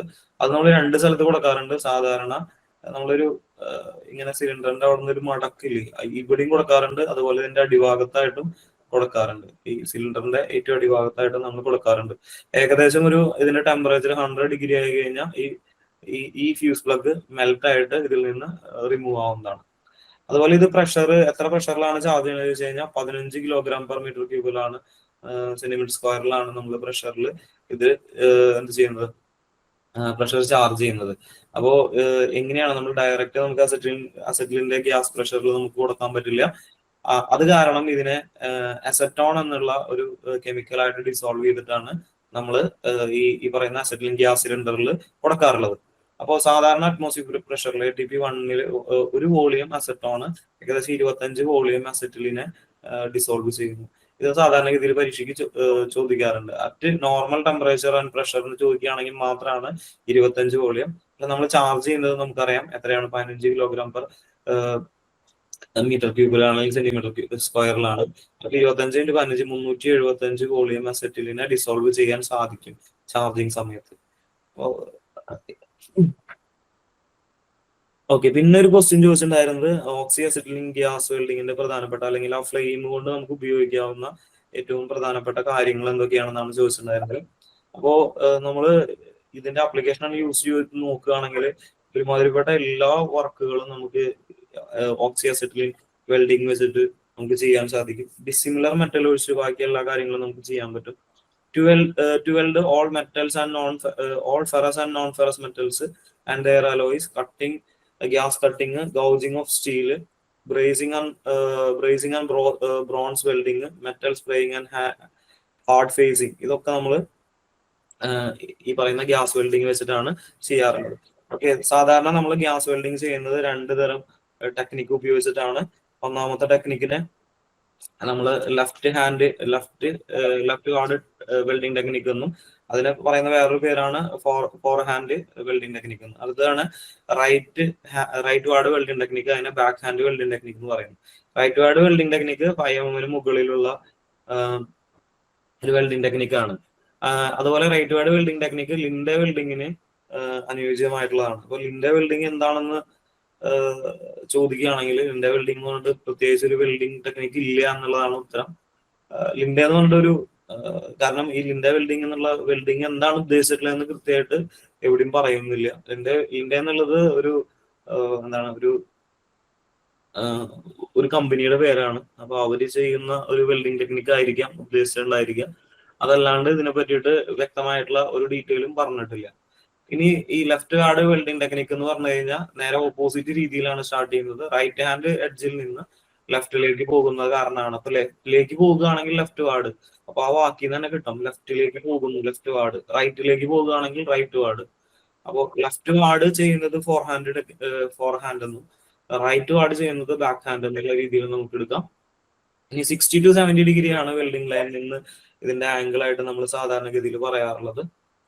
അതുപോലെ ഫില്ലർ റോഡ് 30 to 40 ഡിഗ്രിയാണ്. റൈറ്റ് വാർഡ് ടെക്നിക്കലും 40 to 50 ഡിഗ്രിയാണ് ബ്ലോ പൈപ്പ് ഹോൾഡ് ചെയ്യേണ്ടത്. ഫില്ലർ റോഡ് സെയിം തന്നെയാണ്, 30 to 40 ഡിഗ്രി തന്നെയാണ്. ഓക്കെ, അപ്പോ നമ്മള് പറഞ്ഞു. ഇനി ഇതില് കുറച്ച് അഡ്വാൻസ്ഡ് ആയിട്ട് ചോദിക്കാവുന്ന കുറച്ച് ക്വസ്റ്റ്യൻസ് ഉണ്ട്. നമ്മള് മുന്നേയുള്ള ക്വസ്റ്റ്യൻ പേപ്പറിൽ നമ്മൾ ഉൾപ്പെടുത്തിയിട്ടുണ്ടായിരുന്നു. അതനുസരിച്ചിട്ട് നമ്മൾ സാധാരണഗതിയിൽ പറയാറുള്ള കുറച്ച് കാര്യങ്ങൾ ഞാൻ പറയാം. അസറ്റിലിന്റെ കോമ്പോസിഷൻ ചോദിക്കാറുണ്ട്. അസറ്റിലിന്റെ കോമ്പോസിഷൻ പരീക്ഷയ്ക്ക് ചോദിച്ചു കണ്ടിട്ടുണ്ട്. അത് 92% കാർബണും 7.7% ഹൈഡ്രജനുമാണ് ചോദിക്കാൻ ചാൻസ് ഉള്ളതാണ്. 92.3% കാർബൺ ആൻഡ് 7.7% ഹൈഡ്രജൻ. അല്ലെങ്കിൽ പാർട്സ് എന്ന് പറയാന്ന് വെച്ചാൽ 24/7 ഇങ്ങനെ ഏത് രീതിയിലാണെങ്കിൽ ചോദിക്കാൻ ചാൻസ് ഉള്ളതാണ്. ഓക്സി അസറ്റിലിൻ ഫ്ലെയിമിന്റെ ടെമ്പറേച്ചർ ചോദിക്കാറുണ്ട്. 3100 മുതൽ 3300 ഡിഗ്രി സെൽഷ്യസ് വരെയാണ്. ഇതിനെപ്പറ്റി നിങ്ങൾക്ക് ഡീറ്റെയിൽ ആയിട്ട് അറിയാവുന്നതാണ്, അത് കാരണമാണ് ഞാൻ ഇതിൽ കൂടുതൽ പറയാത്തത്. ഇനി ഇതില് വേറെ ക്വസ്റ്റ്യൻസിനായിട്ട് ചോദിക്കാറുണ്ട്, എന്തുകൊണ്ടാണ് കോപ്പർ ട്യൂബുകൾ അല്ലെങ്കിൽ കോപ്പർ റോഡുകളൊന്നും ഇതിനു വേണ്ടിയിട്ട് ഉപയോഗിക്കാത്തത് എന്ന് ചോദിക്കാറുണ്ട്. അസറ്റിലിൻ ഗ്യാസിന് വേണ്ടിയിട്ട് കോപ്പർ ഉപയോഗിക്കാത്തത് എന്തുകൊണ്ടാണെന്ന് ചോദിച്ചു കഴിഞ്ഞാൽ കോപ്പറും അസറ്റിലും കൂടി ചേർന്നിട്ട് കോപ്പർ അസറ്റലൈഡ്, കോപ്പർ അസറ്റലൈഡ്, അത് ചോദിക്കാൻ ചാൻസ് ഉള്ള ഒരു കാര്യമാണ്. കോപ്പർ അസറ്റലൈഡ് എന്ന് പറയുന്ന ഒരു ഒരു കെമിക്കൽ ഉണ്ടാവും, കോപ്പർ അസറ്റലൈഡ്. അത് ഒരു എക്സ്പ്ലോസീവ് നേച്ചറുള്ള എന്താണ് ഒരു കെമിക്കലാണ്. അതുകൊണ്ട് ഒരു എക്സ്പ്ലോഷൻ ഉണ്ടാവാനുള്ള ചാൻസ് ഉണ്ട്. അപ്പൊ അത് കാരണം തന്നെ കോപ്പർ അസറ്റലൈഡ് നമ്മൾ ഉണ്ടാവാതിരിക്കാൻ വേണ്ടിയിട്ടാണ് കോപ്പർ ട്യൂബ്സുകൾ നമ്മൾ യൂസ് ചെയ്യാത്തത്. അതുപോലെ നമ്മൾ സാധാരണഗതിയിൽ പറയുന്ന ഒരു കാര്യമാണ് ഇതിന്റെ സ്പെസിഫിക് ഗ്രാവിറ്റി ചോദിക്കാൻ ചാൻസ് ഉണ്ട്. സാധാരണഗതിയിൽ നമ്മൾ 1 എന്ന് കോമൺ ആയിട്ട് പറയുമെങ്കിലും ഇതിന്റെ സ്പെസിഫിക് ഗ്രാവിറ്റി വന്നത് 0.9056 ആണ് ഇതിന്റെ സ്പെസിഫിക് ഗ്രാവിറ്റി വരുന്നത്. സ്പെസിഫിക് ഗ്രാവിറ്റി എന്ന് പറയുന്നത് അതായത് വെള്ളത്തിനേക്കാളും എന്താണ് കുറവാണ്. വെള്ളത്തിന്റെ സ്പെസിഫിക് ഗ്രാവിറ്റി ആയിട്ട് നമ്മൾ 1 ആണ് പറയാറുള്ളത്. അതുപോലെ ഇംപ്യൂർ ആയിട്ടുള്ള അസറ്റിലാണെങ്കിൽ ഒരു ഗാർലിക്, ഇംപ്യൂർ എന്ന് പറഞ്ഞാൽ പ്യൂർ അല്ലാത്ത രീതിയിൽ അല്ലെങ്കിൽ നമ്മൾ പ്യൂരിഫിക്കേഷൻ ചെയ്യാത്ത രീതിയിലാണെങ്കിൽ അതിനൊരു ഗാർലിക് പഞ്ചറ്റ് ടൈപ്പ് ഒരു സ്മെല്ല് ഉണ്ടായിരിക്കും. അപ്പോൾ അത് ചോദിക്കാറുണ്ട്, അത് ചോദിക്കാൻ ചാൻസ് ഉള്ളതാണ്. അതുപോലെ ഇത് slightly soluble water and alcohol, അതും ചോദിക്കാൻ ചാൻസ് ഉള്ളതാണ്. അതൊക്കെ നമ്മുടെ പരീക്ഷകളിൽ നമ്മൾ ഉൾപ്പെടുത്തിയിട്ടുണ്ടായിരുന്നു. അതുപോലെ തന്നെ പിന്നെ ചോദിക്കാൻ ചാൻസ് ഉള്ള ഒരു കാര്യം എന്ന് പറഞ്ഞു കഴിഞ്ഞാൽ ഇതിന്റെ ഓക്സിജന്റെ സ്പെസിഫിക് ഗ്രാവിറ്റി ചോദിക്കാറുണ്ട്. ഓക്സിജന്റെ സ്പെസിഫിക് ഗ്രാവിറ്റി ഇതിനേക്കാളും കുറച്ച് കൂടുതലാണ്. ആ പറയും. അസറ്റിലിൻ ഗ്യാസിന്റെ കോമ്പോസിഷൻ ഇല്ലേ, കാർബൺ 24 പാർട്സും ഹൈഡ്രജൻ 2 പാർട്ടും ആണോ? 2 പാർട്ട്. ഞാൻ 7 എഴുതിയല്ലേ? Okay, sorry. ഓക്കെ, അത് ഞാൻ തെറ്റ് എഴുതിയ, ഞാൻ 7.7 എന്നുള്ള രീതിയിൽ കണ്ടപ്പോ അത് വെച്ചിട്ട് ഞാൻ എഴുതിയതാണ്. ഓക്കെ, 24 to 2 ആണ് കേട്ടോ. ഓക്കെ, ശരി. അപ്പോ ഇതിന്റെ ഒരു കാര്യം പറയാറുള്ളത് എന്താണെന്നുണ്ടെങ്കിൽ ഓക്സിജന്റെ എന്താ പറഞ്ഞ വന്നത് സ്പെസിഫിക് ഗ്രാവിറ്റി. ഓക്കെ, ഓക്സിജന്റെ സ്പെസിഫിക് ഗ്രാവിറ്റി വന്നിട്ട് ഏകദേശം 1.1053 ആണ് ഇതിന്റെ സ്പെസിഫിക് ഗ്രാവിറ്റി വരുന്നത്. ഇത് സാധാരണഗതിയിൽ ചോദിക്കാറുള്ളതാണ്. ഇത് സോലുബിൾ ഇൻ വാട്ടർ ആണ്. അതുപോലെ തന്നെ കത്താൻ സഹായിക്കുന്ന വാതകമാണ്, സ്വയം കത്തുന്ന വാതകമല്ല, കത്താൻ സഹായിക്കുന്ന വാതകമാണ്. അതുപോലെ ഒരു ഫയർ സ്റ്റാർട്ട് ചെയ്യാൻ വേണ്ടിയിട്ടുള്ള 3 ഘടകങ്ങളിൽ ഏറ്റവും പ്രധാനപ്പെട്ട ഘടകങ്ങളിൽ ഒന്നാണ്. അതുപോലെ ഇത് നമുക്ക് ചോദിക്കാറുള്ള 2 ക്വസ്റ്റ്യൻസ്, ഓക്സിജൻ റിലേറ്റഡ് ആയിട്ട് 2 ക്വസ്റ്റ്യൻസ് ചോദിക്കാറുണ്ട്. ഒന്ന് ഓക്സിജന്റെ ലിക്വിഫൈഡ് ടെമ്പറേച്ചർ എത്രയാണെന്നുള്ളത്, അത് ചോദിക്കാൻ ചാൻസ് ഉള്ളതാണ്. -182.182.962 ഡിഗ്രി സെൽഷ്യസ് ആണ്. അടുത്തതാണ് ഇതിന്റെ സോളിഡിഫിക്കേഷൻ ടെമ്പറേച്ചർ എന്ന് പറയുന്നത്. സോളിഡിഫിക്കേഷൻ ടെമ്പറേച്ചർ അതിനും തൊട്ട് താഴെയാണ് വരുന്നത്. -218.4 ഡിഗ്രി സെൽഷ്യസ് ആണ് ഇതിന്റെ സോളിഡിഫിക്കേഷൻ ടെമ്പറേച്ചർ വരുന്നത്. ഓക്കെ, ഇനി അതുപോലെ പിന്നെ ചോദിക്കാറുള്ള ഒരു കാര്യം എന്ന് പറഞ്ഞു കഴിഞ്ഞാൽ അന്തരീക്ഷത്തിലെ ഓക്സിജന്റെ കണ്ടന്റ്, അത് എല്ലാവർക്കും അറിയാം, 21%. നൈട്രജന്റെ കണ്ടന്റ് 78%. ഓക്കെ, അടുത്തത് പിന്നെ ചോദിക്കാറുള്ളത് ഇത് ഭയങ്കര കൺഫ്യൂസിംഗ് ഉണ്ടാക്കുന്ന ഒരു ഭാഗമാണ്. 1 volume of liquid oxygen produce എത്ര? അതായത് ഒരു വോളിയം ഓഫ് ലിക്വിഡ് ഓക്സിജൻ, ഒരു വോളിയം. അതുപോലെ പിന്നെ പറയാനുള്ളത് ഒരു കിലോഗ്രാം ഓഫ് ലിക്വിഡ് ഓക്സിജൻ. ഇത് രണ്ടും എപ്പോഴും നമുക്ക് അങ്ങോട്ടും ഇങ്ങോട്ടും തെറ്റിപ്പോകാൻ ചാൻസ് ഉള്ളതാണ്. അപ്പോൾ ഒരു വോളിയം ആണെങ്കിൽ ഏകദേശം 860 വോളിയം ഓക്സിജൻ ഗ്യാസ് ഉണ്ടാക്കും.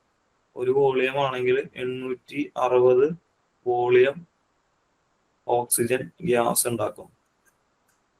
750 ലിറ്റർ ഓക്സിജൻ ആണ് 1 കിലോഗ്രാം ഓക്സിജനിൽ നിന്ന് ഉണ്ടാക്കുന്നത്. അപ്പൊ അതൊന്നും നമ്മൾ രണ്ടും ഡിസ്ക്രൈബ് ചെയ്ത് പഠിച്ചിട്ട് വയ്ക്കുക. ഒന്ന്, 1 volume of liquid oxygen produce 860 volume of oxygen gases. അടുത്തത് 1 kilogram of liquid oxygen produce എത്രയാണ്? 750 ലിറ്റേഴ്സ് ഓഫ് ഗ്യാസ് ഓക്സിജൻ. അപ്പൊ അത് കുറച്ച് ഇമ്പോർട്ടന്റ് ആയിട്ടുള്ള കാര്യമാണ്, അത് നോക്കുക. അതുപോലെ ഓക്സിജന്റെ പ്രൊഡക്ഷൻ ടെക്നിക്സ് നമ്മൾ പറയാറുണ്ട്. 3 പ്രോസസ്സാണ്. ഒന്ന് പ്യൂരിഫിക്കേഷൻ, ലിക്വിഫേഷൻ ആൻഡ് ഡിസ്റ്റിലേഷൻ. അങ്ങനെ 3 പ്രോസസ്സാണ് സാധാരണഗതിയിൽ നമ്മൾ പറയാറുള്ളത്. ഇനി നമുക്ക് ഓക്സിജൻ അസറ്റിൽ ഫ്ലെയിമിലേക്ക് കടക്കാം. നമ്മൾ സാധാരണഗതിയിൽ പറയാറുണ്ട് ഓക്സിജന്റെ പൂർണ്ണമായിട്ടുള്ള ജ്വലനത്തിന് വേണ്ടിയിട്ട് നമുക്ക് അസറ്റിലിന്റെ പൂർണ്ണമായിട്ടുള്ള ജ്വലനത്തിന് വേണ്ടി നമുക്ക് ഏകദേശം 2.5 ഓക്സിജൻ വേണ്ടി വരുന്നുണ്ട്. ന്യൂട്രൽ ഫ്ലെയിം എന്ന് പറഞ്ഞു കഴിഞ്ഞാൽ നമ്മൾ എന്താണ് പറയാറുള്ളത്? സാധാരണ ഏകദേശം ഒരു 1:1 എന്നുള്ള രീതിയിൽ, അതായത് correct composition, same composition acetylene and same composition of oxygen, അല്ലെങ്കിൽ രണ്ടിന്റെയും ഒരേ അളവിൽ നമ്മൾ കൊടുക്കുകയാണെങ്കിൽ നമ്മൾ ന്യൂട്രൽ ഫ്ലെയിം എന്നാണ് പറയാറുള്ളത്. ഈ ന്യൂട്രൽ ഫ്ലെയിമിന്റെ ഒരു സെക്ഷൻ എടുക്കുകയാണെങ്കിൽ ന്യൂട്രൽ ഫ്ലെയിമിന് നമ്മൾ പ്രധാനമായിട്ടും പറയാറുള്ളത് ഇന്നർ കോണ്, നമ്മളെ എല്ലാ ഫ്ലെയിമിനും ഉണ്ട് ഇന്നർ കോൺ, അതുപോലെ inner reducing zone, outer zone and envelope എന്ന് പറയും. അപ്പൊ നമ്മൾ അതിന്റെ ഒരു സെക്ഷൻ ആയിട്ട് നോക്കി കഴിഞ്ഞിട്ടുണ്ടെങ്കിൽ നമുക്ക് കുറച്ച് കാര്യങ്ങൾ കാണാൻ പറ്റും. അതായത് 2 സെക്ഷനായിട്ടാണ് ഈ ന്യൂട്രൽ ഫ്ലെയിമിൽ എന്ത് നടക്കുന്നത്, ഇഗ്നിഷൻ നടക്കുന്നത്. പ്രൈമറി കമ്പസ്റ്റൻ നടക്കുന്നത് ഇന്നർ കോണിന് തൊട്ട് മുമ്പിലുള്ള ഭാഗത്താണ്. അപ്പോൾ അവിടെ നമ്മൾ നോക്കി കഴിഞ്ഞാൽ അവിടെ തന്നെയാണ് നമുക്ക് മാക്സിമം ടെമ്പറേച്ചർ കാണാൻ സാധിക്കുക. അത് പരീക്ഷയ്ക്ക് ചോദിക്കാറുണ്ട്, മാക്സിമം ടെമ്പറേച്ചർ എവിടെയാണ് കാണുന്നത് ചോദിച്ചു കഴിഞ്ഞാൽ അതെവിടെയാണ്, ഇന്നർ കോണിന്റെ തൊട്ട് ഫ്രണ്ടിലുള്ള ഭാഗത്താണ് ഏറ്റവും കൂടുതൽ ടെമ്പറേച്ചർ കാണാറുള്ളത്. അടുത്ത് നമ്മുടെ അടുത്ത് ചോദിക്കാറുള്ളത് എന്താണ്, സെക്കൻഡറി കമ്പസ്റ്റനിൽ എന്താണ് സംഭവിക്കുന്നത് ചോദിക്കാറുണ്ട്. അപ്പൊ പ്രൈമറി കമ്പസ്റ്റനിൽ എന്താണ് സംഭവിക്കുന്നത്, വളരെ കുറച്ച് ഓക്സിജൻ മാത്രമാണ് ഉള്ളത്. കാരണം നമുക്ക് ആവശ്യമുള്ള 1.5 നമുക്ക് അവിടെ കിട്ടുന്നില്ല. അപ്പൊ ആ സമയത്ത് എന്ത് സംഭവിക്കുന്നു, C2H2 ഓക്സിജനുമായിട്ട് ചേർന്നിട്ട് 2 കാർബൺ മോണോക്സൈഡും ഒരു ഹൈഡ്രജനും ആറ്റായിട്ട് മാറുന്നു. പ്രൈമറി കമ്പസ്റ്റനിൽ ഇങ്ങനെയാണ് സംഭവിക്കുന്നത്. നോക്കുകയാണെങ്കിൽ C2H2 വളരെ കുറച്ച് ഓക്സിജനാണ് നമുക്കുള്ളൂ, O2. അപ്പോൾ അത് കെമിക്കൽ ഫോർമുല അനുസരിച്ച് 2CO carbon monoxide plus H2 ഇങ്ങനെയായിട്ട് മാറുന്നു. കെമിക്കൽ കോമ്പോസിഷൻ നോക്കിയാൽ ഇവിടെ 2 ഓക്കെയാണ്, ഇവിടെ O2 2, ഇവിടെ 2 2CO H2 മാറി നിന്നു, ഹൈഡ്രജൻ മാറി നിന്നു. അപ്പൊ ഇങ്ങനെയാണ് പ്രൈമറി കമ്പസ്റ്റന്റെ ഭാഗമായിട്ട് നമുക്ക് ലഭിക്കുന്നത്. ഈ സെക്കൻഡറി കമ്പസ്റ്റനിൽ പോയി കഴിഞ്ഞാൽ ഈ 2CO പ്ലസ് നമുക്ക് എക്സ്ട്രാ പുറമെ നിന്ന് നമ്മൾ വലിച്ചെടുക്കുന്ന എന്തുണ്ട്, ഓക്സിജൻ ഉണ്ട്, അതുമായിട്ട് കൂടി ചേർന്നിട്ട് 2CO2 ആയിട്ട് മാറുന്നു. 2CO2 ആയിട്ട് മാറുന്നു. അപ്പൊ നോക്കി കഴിഞ്ഞാൽ ഇവിടെ 4 ഓക്സിജൻ, ഇവിടെ 2ഉം ഇവിടെ 2ഉം, അപ്പൊ 4 ഓക്സിജൻ കറക്റ്റ് ആണ്. ഇവിടെ 2 കാർബൺ ഡയോക്സൈഡ്, കാർബൺ. അപ്പൊ ഇവിടുത്തെ 2C ഇവിടെ ശരിയാണ്. അപ്പൊ 2 കാർബൺ ഡയോക്സൈഡ് ആയിട്ട് മാറുന്നു. ഇനി നമ്മുടെ ഇവിടെ ഒരു H2 ഉണ്ട്, 2H2 plus O2 that gives എന്താണ് 2H2O. അപ്പൊ ഇവിടെ 4 ഹൈഡ്രജൻ, ഇവിടെ 4 hydrogen, 2 oxygen 2 oxygen. Okay, water വേപ്പറും കാർബൺ ഡയോക്സൈഡ് ആയിട്ട് സെക്കൻഡറി കമ്പസ്റ്റന്റെ ഭാഗമായിട്ട് നടക്കുന്നു. ന്യൂട്രൽ ഫ്ലെയിമിൽ മാത്രമാണ് ഇങ്ങനെ സംഭവിക്കുന്നത്. ബാക്കിയുള്ള എല്ലാ ഫ്ലെയിമിലും എന്ത് സംഭവിക്കാറുണ്ട്, സാധാരണഗതിയിൽ ചേഞ്ചസ് മീൻസ് ആവശ്യമുള്ള ഓക്സിജൻ ഒക്കെ കിട്ടിയിട്ട് അതിനനുസരിച്ചുള്ള അറ്റ്മോസ്ഫിയറിക് എഫക്റ്റുകൾ അവിടെ സംഭവിക്കാറുണ്ട്. ഓക്കെ, അപ്പൊ ന്യൂട്രൽ ഫ്ലെയിമിന്റെ ഒരു സെക്ഷൻ ഇങ്ങനെയാണ് വരുന്നത്, പ്രൈമറി കമ്പസ്റ്റൻ സെക്കൻഡറി കമ്പസ്റ്റൻ എന്നുള്ള രീതിയിൽ. പിന്നെ ഇതില് ഓക്കെ, ഞാനൊരു ചെറിയൊരു കാര്യം വിട്ടുപോയിട്ടുണ്ടായിരുന്നു. ഏതെങ്കിലും കാരണവശാല് ഞാനൊരു ടേബിൾ നമുക്ക് കിട്ടിയിട്ടുണ്ടായിരിക്കും. എയറിന്റെ കളർ കോഡിങ് എന്താണ്? എയറിന്റെ കളർ കോഡ് സാധാരണ എയർ കേട്ടോ, ഗ്രേ ആണ് എയറിന്റെ കളർ കോഡ് വരുന്നത്. ഹൈഡ്രജന്റെ റെഡ്. ഓക്കെ, അപ്പൊ ഈ ഒരു കാര്യം, ഇത് രണ്ടും ഏതെങ്കിലും കാരണവശാലും വരികയാണെങ്കിൽ ഒന്ന് ആലോചിച്ച് വെക്കുക. ഇത് രണ്ടും തന്നെയാണ് വരുന്നത്. ഹൈഡ്രജന്റെ വാൽവിന്റെ ത്രെഡ് എങ്ങനെയായിരിക്കും?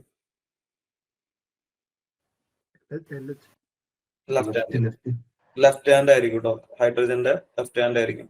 എയറിന്റെയോ റൈറ്റ് ഹാൻഡ് ആയിരിക്കും. ആർഗൺ, അതുപോലെ കാർബൺ ഡയോക്സൈഡ്, നൈട്രജൻ, അതൊക്കെ നമ്മൾ ഷീൽഡിംഗ് ഗ്യാസ് ആയിട്ട് ഉപയോഗിക്കുന്നതാണ്. അപ്പോൾ ഇതിനൊക്കെ റൈറ്റ് ഹാൻഡ് ത്രെഡ് ആയിരിക്കും ഉണ്ടായിരിക്കുക. ഓക്കെ, ഓക്സിജനും റൈറ്റ് ഹാൻഡ് ത്രെഡ് ആയിരിക്കും ഉണ്ടായിരിക്കുക. അപ്പൊ കളർ കോഡ് ചിലപ്പോൾ കാർബൺ ഡയോക്സൈഡ് ചോദിക്കാം. കാർബൺ ഡയോക്സൈഡ് എന്താണ് കളറ്? 2 രീതിയിൽ പറയാറുണ്ട് കേട്ടോ. ഒന്ന് ബ്ലാക്ക് വിത്ത് വൈറ്റ് നെക്ക് എന്ന് പറയാറുണ്ട്, പിന്നെ സിൽവർ നെക്ക് എന്ന് പറയാറുണ്ട് കേട്ടോ. അല്ലെങ്കിൽ silver on the top of the neck എന്നും, silver colour on top of the neck എന്നും പറയാറുണ്ട്. ഓക്കെ, അപ്പൊ ഇങ്ങനെയാണ് നമ്മൾ സാധാരണ ഫ്ലെയിമിൽ പറയുന്നത്. അപ്പൊ ഇതിൽ നമ്മൾ കാർബറൈസിങ് ഫ്ലെയിം നോക്കി കഴിഞ്ഞാൽ ഇന്നർ കോൺ കുറച്ചുകൂടി ഷാർപ്പ് ആയിരിക്കും. അപ്പോൾ ഏറ്റവും ഷാർപ്പ് ആയിട്ടുള്ളത് ഏത് ഫ്ലെയിം ആണെന്ന് ചോദിക്കാറുണ്ട്. അത് ഇതുപോലെ കാർബറൈസിങ് ഫ്ലെയിം അല്ല, ഓക്സിഡൈസിങ് ഫ്ലെയിം ആണ്. ഇനി നമ്മൾ പലതരത്തിലുള്ള ഫില്ലർ റോഡുകൾ ഉപയോഗിക്കാറുണ്ട്. അപ്പൊ ഫില്ലർ റോഡുകളുടെ ഇതനുസരിച്ച് നമ്മൾ എഡ്ജ് പ്രിപ്പറേഷനും കാര്യങ്ങളൊക്കെ നടത്താറുണ്ട്. ഓക്കെ, ഞാൻ ഇതില് ഒരു ഭാഗം കൂടി വിട്ടുപോയിട്ടുണ്ടായിരുന്നു. ഇങ്ങനെ വരുമ്പോഴാണ് കുറെ കാര്യങ്ങൾ നമ്മൾ ആലോചിക്കുന്നത്. എനിക്ക് തോന്നുന്നു കുറച്ച് കണ്ട് വന്നിട്ടുണ്ട്, അപ്പൊ കുഴപ്പമുണ്ടാവില്ല എന്ന് വിചാരിക്കുന്നു. ഓക്കെ, ഈ ഫില്ലർ റോഡ് നമ്മൾ ഉപയോഗിക്കുന്നത് എന്തിനു വേണ്ടിയിട്ടാണ്? ഫെറസും നോൺ ഫെറസ് ആയിട്ടുള്ള ഫില്ലർ റോഡുകൾ നമ്മൾ ഉപയോഗിക്കാറുണ്ട്. അതുപോലെ തന്നെ അലോയ് ടൈപ്പ്, ഫെറസിൽ തന്നെ അലോയ് ടൈപ്പ് നമ്മൾ ഉപയോഗിക്കാറുണ്ട്, നോൺ ഫെറസിലും അലോയ് ടൈപ്പ് നമ്മൾ ഉപയോഗിക്കാറുണ്ട്. അപ്പോൾ നമ്മളൊരു ഫില്ലർ റോഡ് ഇത് ചെയ്യുമ്പോൾ നമ്മൾ ശ്രദ്ധിക്കേണ്ട കാര്യങ്ങളെ കുറിച്ചിട്ട് പറയാറുണ്ട്. എന്താണ്? Type and composition of base metal, അതുപോലെ ബേസ് മെറ്റലിന്റെ thickness, type of edge preparation, weld deposit as root run, intermediate run or final covering run, welding position, അതുപോലെ അതിൽ കൊറോഷൻ എഫക്ട് ഉണ്ടെങ്കിൽ ആ രീതിയിൽ. പിന്നെ സാധാരണഗതിയിൽ പരീക്ഷയ്ക്ക് ചോദിക്കാൻ ചാൻസ് ഉള്ള ഒരു 3 നമ്പറാണ്, മീൻസ് അവരുടെ ഒരു ഇതാണ് ഞാൻ ഇതാക്കിയിട്ടുള്ളത്. അതിൻ്റെ ഉള്ളിൽ ഞാൻ അന്ന് ഡീറ്റെയിൽ ആയിട്ട് പറഞ്ഞിട്ടുണ്ടായിരുന്നു ക്ലാസ് എടുത്ത സമയത്ത്, അല്ലെങ്കിൽ MCQ എടുത്ത സമയത്ത് ഡീറ്റെയിൽ ആയിട്ട് പറഞ്ഞിട്ടുണ്ടായിരുന്നു.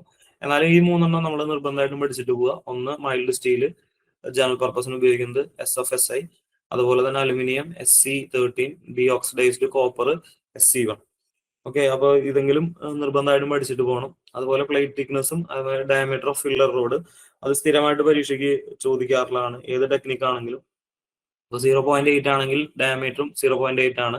ഇപ്പൊ 2.5 ചെറിയൊരു പ്രശ്നം വരുന്നത്. 2.5 1.6ഉം 2.5 അങ്ങനെ രണ്ടൊരു ഓപ്ഷനും ഉണ്ട്. കഴിഞ്ഞ പ്രാവശ്യം ഇങ്ങനെ ഒരു പരീക്ഷയ്ക്ക് വന്നിട്ടുണ്ടായിരുന്നു 2.5ന്റെ. അപ്പൊ ചില ആളുകൾ 2.5ഉം ചില ആളുകൾ 1.6ഉം ആണ് എഴുതിയിട്ടുണ്ടായിരുന്നത്. ഇത് നമുക്ക് മനസ്സിലാക്കാൻ വേണ്ടിയിട്ട് ചെറിയൊരു ടെക്നിക്ക് എന്ന് പറഞ്ഞു കഴിഞ്ഞാൽ, നമ്മുടെ ലെഫ്റ്റ് വാർഡ് ടെക്നിക്കിൽ ഏകദേശം 0.8 to 3.15 വരെയാണ് നമ്മൾ സാധാരണഗതിയിൽ യൂസ് ചെയ്യാറുള്ളത്. അത് കാരണം തന്നെ നമ്മളെപ്പോഴും എത്രയാണോ തിക്നെസ് അതിന്റെ ഒരു സ്റ്റെപ്പ് തൊട്ട് താഴെയുള്ളത് നമ്മൾ ഉപയോഗിക്കുക. അതാണ് നമ്മൾ സാധാരണ പറയാറുള്ളത്. അപ്പോൾ കഴിഞ്ഞ പ്രാവശ്യം ആ രീതിയിലാണെന്ന് തോന്നുന്നു പല ആളുകളും 1.6 എഴുതി. ആൻസർ 2.5 ആണ് വന്നിട്ടുണ്ടായിരുന്നത്. ചലഞ്ച് ചെയ്തപ്പോൾ ക്വസ്റ്റ്യൻസ് ക്യാൻസൽ ചെയ്തിട്ടുണ്ടായിരുന്നു. ഓക്കെ, പിന്നെ നമ്മള് റൈറ്റ് വാർഡ് ടെക്നിക്കിൽ പറയാറുണ്ട്. റൈറ്റ് വാർഡ് ടെക്നിക്കിൽ ഈ ഷീറ്റ് ഒന്ന് കാണാപ്പാടം പഠിച്ചിട്ട് പോകണം, വളരെ ഇമ്പോർട്ടന്റ് ആണ്. നമ്മുടെ ടെക്സ്റ്റിൽ ചെറുതായിട്ട് വ്യത്യാസമായിട്ട് കൊടുത്തിട്ടുണ്ട്. ഇത് എന്താണ്, വേറൊരു ടെക്സ്റ്റിന് ഞാൻ ഇത് ചെയ്തതാണ്. നമ്മുടെ ടെക്സ്റ്റ് അനുസരിച്ച് 5mm 3.15 mm, 6 4ഉം 8 5ഉം, അതുപോലെ 10 to 16 ഇതുപോലെ ഡിഫറൻഷിയേറ്റ് ചെയ്തിട്ടില്ല. 6.3 above 16 ആണെങ്കിലും 6.3 എന്നുള്ള രീതിയിലാണ് പറഞ്ഞിട്ടുള്ളത്. ഓക്കെ, നെക്സ്റ്റ് നമ്മള് എന്താണ്, പൈപ്പ് വെൽഡിങ് ചെയ്യുന്ന സമയത്ത് സാധാരണ നമ്മുടെ ടെക്സ്റ്റിൽ ഇങ്ങനെ എഴുതിയിട്ടുണ്ട്, 6G ഉപയോഗിക്കില്ല എന്ന് പറഞ്ഞിട്ട് എഴുതിയിട്ടുണ്ട്. 6G സാധാരണ ഗ്യാസ് വെൽഡിങ്ങിന് ഉപയോഗിക്കില്ല എന്ന് പറഞ്ഞിട്ട് എഴുതിയിട്ടുണ്ട്. പക്ഷെ എന്തുകൊണ്ടാണ് അങ്ങനെ ഉപയോഗിക്കാത്തതെന്ന് കൃത്യമായിട്ട് അതിലൊന്നും മെൻഷൻ ചെയ്തിട്ടില്ല. സാധാരണഗതിയിൽ 6G പൊസിഷൻ നമ്മൾ സാധാരണ ടിഗ് വെൽഡിങ്ങിലൊക്കെ ഉപയോഗിക്കാറുള്ളതാണ്. അപ്പൊ അതുകൊണ്ട് തന്നെ ഗ്യാസ് വെൽഡിങ് നമുക്ക് ഉപയോഗിക്കാൻ സാധിക്കേണ്ടതാണ്. എന്തുകൊണ്ടാണ് അത് ഉപയോഗിക്കാൻ പാടില്ലാത്തതെന്ന് ടെക്സ്റ്റിൽ എവിടെയും മെൻഷൻ ചെയ്തിട്ടില്ല. അപ്പൊ സാധാരണ നമ്മൾ 1G 2G 5G 6G എന്നുള്ളതാണ്. അപ്പൊ നമ്മൾ നോക്കിക്കഴിഞ്ഞാൽ 1Gയും 5Gയും നോക്കിക്കഴിഞ്ഞാൽ എന്താണ്, ഹൊറിസോണ്ടൽ പൊസിഷനിലാണ്. അതിൽ 1Gനെ നമുക്ക് എന്ത് ചെയ്യാൻ പറ്റും? റൊട്ടേറ്റ് ചെയ്യാൻ സാധിക്കും. 1G പൊസിഷനും ഹൊറിസോണ്ടൽ ആണ്, അതുപോലെ തന്നെ 5G പൊസിഷനും ഹൊറിസോണ്ടൽ ആണ്. 1Gനെ നമുക്ക് റൊട്ടേഷൻ ചെയ്യാൻ പറ്റും. അതിനർത്ഥം എന്താണ്, അത് എന്തല്ല, അത് എന്താണ്, ഫിക്സ്ഡ് ആക്കിയിട്ടില്ല. അത് കാരണം തന്നെ നമുക്ക് ഒറ്റ വെൽഡിങ് ടെക്നിക്കുണ്ട്. ഹൊറിസോണ്ടൽ വെൽഡിംഗ് എന്നുള്ള രീതിയിൽ നമുക്ക് വെൽഡ് ചെയ്തിട്ടുണ്ട്, റോൾ ചെയ്തുകൊണ്ട് ഫ്ലാറ്റ് വെൽഡിങ് പൊസിഷൻ മാത്രം ചെയ്താൽ മതി. നമുക്ക് എന്ത് ചെയ്യാൻ, തിരിച്ച് ഫ്ലാറ്റ് വെൽഡിങ് മാത്രം ചെയ്തിട്ട് ഇതിനെ ഫുള്ള് വെൽഡ് ചെയ്യാൻ സാധിക്കും. 5Gയിൽ നോക്കി കഴിഞ്ഞാൽ 5Gയുടെ ഒരു എൻഡ് ഫിക്സ്ഡ് ആയിരിക്കും ഉണ്ടായിരിക്കുക. അത് കാരണം തന്നെ നമ്മൾ പലതരത്തിലുള്ള വെൽഡിങ് ചെയ്യേണ്ടി വരും. ഫ്ലാറ്റ് വെൽഡിങ്, വെർട്ടിക്കൽ, ഓവർഹെഡ് തുടങ്ങിയിട്ടുള്ള വെൽഡിങ്ങിലൂടെ 5G പൊസിഷൻ കംപ്ലീറ്റ് ചെയ്യാൻ സാധിക്കും.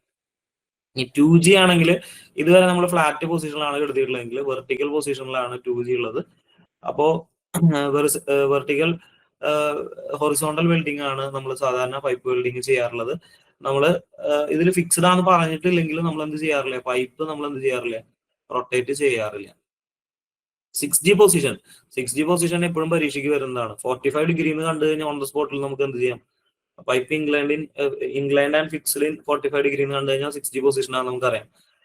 5G പോലെ തന്നെ വെൽഡിങ് നമ്മൾ ചെയ്യുന്നത് ഫ്ലാറ്റ്, വെർട്ടിക്കൽ, ഓവർഹെഡ് പൊസിഷനിലാണ് ചെയ്യുന്നത്. ഇനി നമ്മൾ അടുത്തൊരു സെക്ഷനിൽ പോകാന്നുണ്ടെങ്കിൽ ഇതിന്റെ വോളിയം കണ്ടുപിടിക്കുന്ന മെത്തേഡ് എന്തൊക്കെയാണെന്നാണ് പറഞ്ഞിട്ടുള്ളത്. ഇത് നമ്മുടെ സിലബസിൽ പറഞ്ഞിട്ടില്ല, എന്നിരുന്നാലും ചോദിക്കാൻ ചാൻസ് ഉണ്ട്. അപ്പൊ അത് കാരണം ഞാനൊന്ന് ഇതാക്കിയിട്ടുള്ളതാണ്. ഓക്സിജൻ സിലിണ്ടറിന്റെ വോളിയം കണ്ടുപിടിക്കാൻ വേണ്ടിയിട്ട് നമ്മൾ ഉപയോഗിക്കുന്ന formula V into P1 - P2/P എന്നുള്ളതാണ്. അപ്പൊ നമുക്ക് നോക്കിക്കഴിഞ്ഞിട്ടുണ്ടെങ്കിൽ വി എന്ന് പറയുന്നത് എന്താണ്? Volume of oxygen contained in the full cylinder. Full സിലിണ്ടറിൽ എത്ര വോളിയം ഉണ്ടായിരുന്നു എന്നുള്ളതാണ് വി എന്ന് പറയുന്നത്. P1 എന്ന് പറയുന്നത് pressure of oxygen cylinder before work. വർക്കിന് മുന്നേ ഉണ്ടായിരുന്ന ഓക്സിജൻ സിലിണ്ടറിന്റെ പ്രഷറാണ്. P2 എന്ന് പറയുന്നത് ആഫ്റ്റർ വർക്കാണ്. P എന്ന് പറയുന്നത് ഒറിജിനൽ പ്രഷറാണ് ഫില്ല് ചെയ്തിരുന്ന സമയത്ത്. അപ്പോ ഇതൊരു ക്വസ്റ്റ്യൻ ആയിട്ട് ചോദിക്കാൻ ചാൻസ് ഉള്ളതാണ്. ഒന്നില്ലെങ്കിൽ അത്, അല്ലെങ്കിൽ അസറ്റിലും ഗ്യാസ് സിലിണ്ടറിന്റെയും വേണമെങ്കിൽ ചോദിക്കാവുന്ന ഒരു കാര്യമാണ്. അതിന്റെ ഫോർമുല വന്നിട്ട് W1 - W2 / 1.1 മീറ്റർ ക്യൂബ്. അതാണ് അതിന്റെ ഫോർമുല ആയിട്ട് വരുന്നത്. W1 എന്ന് പറയുന്നത് weight of the acetylene cylinder before commencing the job ആണ്. W2 എന്ന് പറയുന്നത് weight of the acetylene cylinder after completing the വർക്കാണ്. ഇങ്ങനെയാണ് ഇതിന്റെ കൺസംഷനും കാര്യങ്ങളൊക്കെ നമ്മൾ കണ്ടുപിടിക്കേണ്ട ഒരു മെത്തേഡായിട്ട് വരുന്നത്. ഭയങ്കര റയർ ആയിട്ടാണെങ്കിലും ചോദിക്കാൻ ചാൻസ് ഉണ്ട്. പിന്നെ എൻ്റെ അടുത്ത് ഒരു ഡൗട്ട് ചോദിച്ചിട്ടുണ്ടായിരുന്ന ഒരു കാര്യം എന്ന് പറഞ്ഞു കഴിഞ്ഞാൽ അസറ്റിലിന്റെ പ്രഷർ എങ്ങനെയാണ് നമ്മൾ നോക്കണേ എന്നുള്ളത്. ലിറ്റർ പെർ അവറിലാണ് നമ്മൾ സാധാരണഗതിയിൽ ഫ്ലോറേറ്റ് ആണ് പ്രഷറായിട്ട് നമ്മൾ കൺസിഡർ ചെയ്യാറുള്ളത്. അങ്ങനെ ഇതിന് പോകുന്ന ഒരു പ്രഷർ നമ്മൾ സാധാരണഗതിയിൽ കൺസിഡർ ചെയ്യാറില്ല. ഇപ്പൊ റൈറ്റ് വാർഡ് നോക്കുകയാണെങ്കിൽ ഏകദേശം ഒരു 30 മുതൽ 60, ലെഫ്റ്റ് വാർഡ് ടെക്നിക്ക് നോക്കുകയാണെങ്കിൽ ഏകദേശം ഒരു 30 മുതൽ 60 ആണ് 0.8 mm ഒരു 0.8 mm തിക്നെസ് ഉള്ള പ്ലേറ്റിന് ഏകദേശം 30 മുതൽ 60 ലിറ്റർ പെർ അവറിലാണ് നമ്മൾ സാധാരണ ഓക്സിജനും അസറ്റിലിന്റെയും എന്തുണ്ടാവുന്ന ഫ്ലോ റേറ്റ് ഉണ്ടാവുന്നത്. ഓക്കെ, ഇനി നമ്മള് 5 mm, അതായത് റൈറ്റ് വേർഡ് ടെക്നിക്കിൽ 5 mm നോക്കുകയാണെങ്കിൽ 370 മുതൽ 510 ലിറ്റർ പെർ അവറിലാണ് ഇതിന്റെ ഒരു ഫ്ലോ റേറ്റ് ആയിട്ട് വരുന്നത്. ഓക്കെ, നെക്സ്റ്റ് ഇതിലേക്ക് കിടക്കാം. ഇനി നമ്മള് വെൽഡിങ്ങിന്റെ ബ്ലോ പൈപ്പ് സാധാരണഗതിയിൽ 2 തരത്തിലുള്ള ബ്ലോ പൈപ്പ്സ് ആണ് ഉള്ളത്. അപ്പൊ നമ്മള് പല വർക്കുകൾക്ക് വേണ്ടിയിട്ട് ബ്ലോ പൈപ്പ്സ് യൂസ് ചെയ്യാറുണ്ട്. High pressure blow pipe and low pressure blow pipe. അങ്ങനെ 2 തരത്തിലുള്ള ബ്ലോ പൈപ്പുകളെ കുറിച്ചിട്ടാണ് ഇതിൽ പറഞ്ഞിട്ടുള്ളത്. അപ്പോൾ ഹൈ പ്രഷർ ബ്ലോ പൈപ്പിന് പറയുന്ന വേറൊരു പേര് എപ്പോഴും ചോദിക്കാറുണ്ട്. ഹൈ പ്രഷർ, നമ്മൾ ഈ ഹൈ പ്രഷർ എന്ന് കേൾക്കുമ്പോൾ ഇഞ്ചക്ടർ ഉള്ള ടൈപ്പാണ് വിചാരിക്കും. പക്ഷെ നോൺ ഇഞ്ചക്ടർ ടൈപ്പ് ബ്ലോ പൈപ്പിനെയാണ് നമ്മൾ ഹൈ പ്രഷർ പൈപ്പ് എന്ന് പറയുന്നത്. അപ്പോ ലോ പ്രഷർ ബ്ലോ പൈപ്പ് എന്ന് പറയുന്നത് ഇഞ്ചക്ടർ ടൈപ്പ് പൈപ്പിനെയാണ്. ഇഞ്ചക്ടറിന്റെ ഒരു സെക്ഷൻ അതിലുണ്ടായിരിക്കും. പിന്നെ ഒരു ക്വസ്റ്റ്യൻ നിങ്ങൾ ഡൗട്ടായിട്ട് ചോദിച്ചിട്ടുണ്ടായിരുന്നു, ഇത് രണ്ടിന്റെയും ലെങ്ത്തിൽ വല്ല ഡിഫറൻസ് ഉണ്ടോന്ന്. അപ്പൊ ആക്ച്വലി അങ്ങനെ ലെങ്ത്തിൽ ഡിഫറൻഷിയേഷൻ ഒന്നുമില്ല. പിന്നെ ഇതിൽ ആകെയുള്ള ഒരു ഭാഗം എന്ന് പറയുന്നത് ഒരു സ്ഥലത്ത്, അതായത് നമ്മൾ ഉപയോഗിക്കുന്ന ഹൈ പ്രഷർ ബ്ലോ പൈപ്പില് ഒരു ഗ്യാസ് മിക്സർ ആണുള്ളത്. ഇഞ്ചക്ടർ ടൈപ്പിലുള്ളത് ഒരു ഇഞ്ചക്ടർ ആണ്, സെപ്പറേറ്റ് ഇഞ്ചക്ടർ ഉണ്ടായിരിക്കും. അതിന്റെ വലിപ്പത്തിനെ കുറിച്ചിട്ട് അങ്ങനെ ഡിസ്ക്രിപ്ഷൻ ഒന്നും പറഞ്ഞിട്ടില്ല. അങ്ങനെയാണെങ്കിലും ചോദിക്കാനുള്ള ചാൻസ് ഒക്കെ ഭയങ്കര കുറവാണ്. അങ്ങനെയൊന്നും ചോദിക്കാൻ ചാൻസ് ഇല്ല. കാരണം അത് ഒരു വ്യക്തമായിട്ട് നമുക്ക് പറയാൻ പറ്റില്ല. കാരണം ഇതിന്റെ ഷേപ്പ് തന്നെ ഏകദേശം നമുക്ക് ഏതാണ് കൂടുതൽ അങ്ങനെ പറയാൻ പറ്റില്ല. കാരണം കോമൺ ആയിട്ടൊരു സൈസ് അല്ല നമ്മൾ പറയുന്നത്. ഇത് നമുക്ക് നമ്മുടെ ഇതനുസരിച്ച് നമ്മൾ ഉപയോഗിക്കുന്ന ഉപയോഗം അനുസരിച്ചിട്ട് ഇതിന്റെ വലിപ്പത്തിലൊക്കെ ചേഞ്ചസ് വരാറുണ്ട്. അത് കാരണം ഒരു കോമൺ രീതിയിൽ നമ്മൾ പറയാറില്ല. ഓക്കെ, ഈ ഹൈ പ്രഷറിനെ നമ്മൾ പറയുന്ന വേറൊരു പേരുണ്ട്, ഈക്വൽ പ്രഷർ ടൈപ്പ് ടോർച്ച് എന്ന് പറയാറുണ്ട്. ഇത് പരീക്ഷയ്ക്ക് വരാൻ ചാൻസ് ഉള്ളതാണ്, ഈക്വൽ പ്രഷർ ടൈപ്പ്. ഇതില് 2 ഓക്സിജന്റെ ഇൻലെറ്റ് കണക്ഷൻ ആണ് ഉള്ളത്, അതുപോലെ ഒരു അസറ്റിലിന്റെ കണക്ഷൻ. നമ്മൾ ആ ഇമേജ് നോക്കിക്കഴിഞ്ഞാൽ നമുക്ക് കാണാൻ പറ്റും, 2 സൈഡിൽ കൂടെ ഓക്സിജൻ വരുന്നുണ്ട്. ഓക്സിജൻ 2 സൈഡിൽ കൂടെ വരുന്നുണ്ട്. സെൻട്രൽ ലൈനിൽ കൂടെ അസറ്റിലിനാണ് വരുന്നത്. അങ്ങനെയാണ് നമ്മൾ ഈക്വൽ എന്നുള്ള രീതിയിൽ. എന്നിട്ട് അവിടെ നിന്ന് ആ ഒരു മിക്സിംഗ് ചാമ്പറിൽ വെച്ചിട്ട് എല്ലാം കൂടി ഒരുമിച്ചിട്ട് നമ്മൾ പുറത്തേക്ക് ഒരുമിച്ച് പോകും. മിക്സിംഗ് ചാമ്പറിന്റെ ഇതായിട്ട് നമ്മൾ അങ്ങനെയാണ് നമ്മൾ ചെയ്യുന്നത്. ഓക്കെ, പിന്നെ ചോദിക്കാൻ ചാൻസ് ഉള്ളത് ഈക്വൽ പ്രഷർ ടൈപ്പിനെ പറയുന്ന പേര്. അപ്പൊ നേരത്തെ ഞാൻ പറഞ്ഞിട്ടുണ്ടായിരുന്നു. ഇനി നമ്മൾ ഇതിൽ ശ്രദ്ധിക്കേണ്ട ഒരു കാര്യം എന്ന് പറഞ്ഞു കഴിഞ്ഞാൽ, high pressure blow pipe should not be used on low pressure system. ഇത് ചോദിക്കാൻ ചാൻസ് ഉള്ളതാണ്. നമ്മൾ ലോ പ്രഷർ സിസ്റ്റത്തിൽ ഒരു കാരണവശാലും high pressure blow pipe use ചെയ്യാൻ പാടില്ല. നേരെ തിരിച്ചാണെങ്കിൽ വലിയ പ്രശ്നമില്ല. Low pressure blow pipe injector type blow pipe എന്ന് അറിയപ്പെടുന്നു. Low pressure blow pipe injector type blow pipe എന്ന് അറിയപ്പെടുന്നു. ഇവിടെ എങ്ങനെയാണ് ഇഞ്ചക്ഷൻ നടക്കുന്നതെന്ന് നോക്കി കഴിഞ്ഞിട്ടുണ്ടെങ്കിൽ, ഹൈ പ്രഷറിലുള്ള ഓക്സിജനാണ് പാസ് ചെയ്യുന്നത്. ഇപ്പൊ ഉദാഹരണം നോക്കുകയാണെങ്കിൽ നമുക്ക് കാണാൻ പറ്റും, ഇതിന് നേരെ ഓപ്പോസിറ്റ് ആണ്. ഫസ്റ്റത്തെ 2 ഔട്ട്ലെറ്റ്, സെൻട്രൽ വലിയ ഇൻലെറ്റ്, 2 ഇൻലെറ്റ്, ഇത് രണ്ടും അസറ്റിലിനുള്ളതും ഇത് സെൻട്രലത്തെ ഭാഗം ഓക്സിജനുള്ളതാണ്. അപ്പോൾ ഹെവി ആയിട്ടുള്ള ഓക്സിജൻ ആണ് ഇത് കൂടെ, ഭയങ്കര പ്രഷറിലാണ് ഓക്സിജൻ പോകുന്നത്. അത് കാരണം ഇവിടെ ഒരു ഇവിടെയുള്ള ലോ പ്രഷറിലുള്ള അസറ്റിലിനെ ഇത് സക്ക് ചെയ്തെടുക്കും. അങ്ങനെ ഹൈ പ്രഷറിൽ പോകുമ്പോൾ ഒരു വാക്വം ചെറിയ രീതിയിൽ ക്രിയേറ്റ് ആവും. അപ്പൊ അത് കാരണം തന്നെ ലോ പ്രഷറിലുള്ള അസറ്റിലിനെ ഇത് വലിച്ചെടുക്കുന്നു. അങ്ങനെയാണ് ഇതിന്റെ മിക്സിങ്ങും കാര്യങ്ങളൊക്കെ നടക്കുന്നത്. ഇനി നമ്മൾ നോക്കുകയാണെങ്കിൽ ഇതിൽ അണ്ടർ കട്ട് എന്നുള്ള ഒരു സെക്ഷൻ വരുന്നുണ്ട്. കോമൺ ഫോൾട്ടുകൾ വരുന്നുണ്ട്. കോമൺ ഫോൾട്ടിൽ സാധാരണ ഗ്രൂവ് ഓർ ചാനൽ എന്നുള്ള ഒരു ഇത് കണ്ടു കഴിഞ്ഞാൽ അലോങ് ദ ടോ എന്ന് പറഞ്ഞു കഴിഞ്ഞാൽ അണ്ടർ കട്ട് വരാറുണ്ട്. അതുപോലെ തന്നെ പിന്നെ ചോദിക്കാറുള്ളത് എക്സസീവ് ആയിട്ടുള്ള കോൺവെക്സിറ്റി, അതായത് കൂടുതൽ വെൽഡ് മെറ്റൽ ഡെപ്പോസിറ്റ് ചെയ്ത് കഴിഞ്ഞാൽ അതിന് എക്സസീവ് കോൺവെക്സിറ്റി എന്നാണ് പറയാറുള്ളത്. Overlap, metal flowing into the surface of the base metal, അങ്ങനെ പറയാറുണ്ട്. പക്ഷെ നമ്മൾ ചിലപ്പോൾ അണ്ടർ കട്ട് എന്ന് തെറ്റിയിട്ട് എഴുതാൻ ചാൻസ് ഉണ്ട്. തെറ്റിയിട്ട് എഴുതരുത്, അണ്ടർ കട്ട് അല്ല, ഓവർലാപ്പ് ആണ്. അടുത്താണ് എക്സസീവ് പെനട്രേഷൻ. എന്നുള്ളത് depth of the fusion of the root of the groove joint is more than required ആണെങ്കിൽ അതിന് എക്സസീവ് പെനട്രേഷൻ എന്ന് പറയാം. അടുത്താണ് ലാക്ക് ഓഫ് പെനട്രേഷൻ എന്ന് പറയാറുണ്ട്. അതായത് വേണ്ട രീതിയിൽ അതിന്റെ ഉള്ളിലേക്ക് എത്തിയിട്ടില്ലെങ്കിൽ അത് ചോദിക്കാറുള്ളതാണ്. പക്ഷെ ഇതിൽ ഏറ്റവും കൂടുതൽ ചോദിക്കാൻ ചാൻസ് ഉള്ളത് ബ്ലോ ഹോൾസ് ആണ്. കാരണം എല്ലാ പരീക്ഷയ്ക്കും ചോദിക്കാറുള്ളത് ഒരു ബ്ലോ ഹോളിനെ കുറിച്ചിട്ടാണ്. അതായത് ഈ പൊറോസിറ്റി എന്നുള്ളത് ചോദിക്കാറുണ്ട്. നമ്പർ ഓഫ് പിൻ ഹോൾസ് സർഫസിൽ ക്രിയേറ്റ് ആവണമെങ്കിൽ പൊറോസിറ്റി എന്നും, പിൻ ഹോൾ വിത്ത് ലാർജ് ഡയമീറ്റർ ആണെങ്കിൽ അതിന് ബ്ലോ ഹോൾ എന്നാണ് പറയുന്നത്. ഇനി ക്രാക്ക് ചോദിക്കാറുള്ള ചാൻസ് ഉള്ള ഒരു ക്വസ്റ്റ്യൻ ആണ്. Discontinuity in the weld base metal എന്ന് പറയുന്നത് ക്രാക്കിനെയാണ് പറയുന്നത്. അൺഫിൽഡ് ക്രാറ്റർ ചോദിക്കാറുണ്ട്. Depression formed in the end of the weld ചെയ്യുമ്പോൾ അതിന്റെ എൻഡിൽ ഉണ്ടാകുന്ന ചെറിയൊരു ഡിപ്രഷനെയാണ് നമ്മൾ എന്ത് പറയുന്നത്, അൺഫിൽഡ് ക്രാറ്റർ എന്ന് പറയുന്നത്. ബേൺ ത്രൂ ചോദിക്കാറുണ്ട്. Collapse of the molten pool, അത് ഇടയ്ക്കിടയ്ക്ക് ചോദിച്ചിട്ടുണ്ട്. ബേൺ ത്രൂ എന്നാണ് അറിയപ്പെടുന്നത്. ഇനി അസറ്റിലിൻ ഗ്യാസിന്റെ ജനറേഷനെ കുറിച്ചിട്ടാണ്. അപ്പൊ അസറ്റിലിൻ ഗ്യാസിന്റെ ജനറേഷൻ എന്ന് പറയുമ്പോൾ നമ്മൾ ആദ്യം അസറ്റിലിൻ ഗ്യാസ് ജനറേറ്റ് ചെയ്യാൻ വേണ്ടിയിട്ട് എന്താണ് വേണ്ടതെന്ന് നോക്കണം. അസറ്റിലിൻ ഗ്യാസ് ജനറേറ്റ് ചെയ്യാൻ വേണ്ടിയിട്ട് കാൽഷ്യം കാർബൈഡ് ആണ് നമുക്ക് ആവശ്യമായിട്ടുള്ളത്. കാൽഷ്യം കാർബൈഡിന്റെ കോമ്പോസിഷൻ 62.5% കാൽഷ്യവും 37.5% കാർബണുമാണ്. ഇത് ചോദിക്കാൻ ചാൻസ് ഉള്ള ഒരു കാര്യമാണ്. കാൽഷ്യം കാർബൈഡ് CaC2 ഇതും ചോദിക്കാൻ ചാൻസ് ഉണ്ട്. ഇതിന്റെ കളർ ചോദിക്കാറുണ്ട്. ഡാർക്ക് ഗ്രേ കളറാണ്. ഇത് ബ്രിട്ടിലാണ്. ഡെൻസിറ്റി പരീക്ഷയ്ക്ക് ചോദിച്ചിട്ടുണ്ടായിരുന്നു.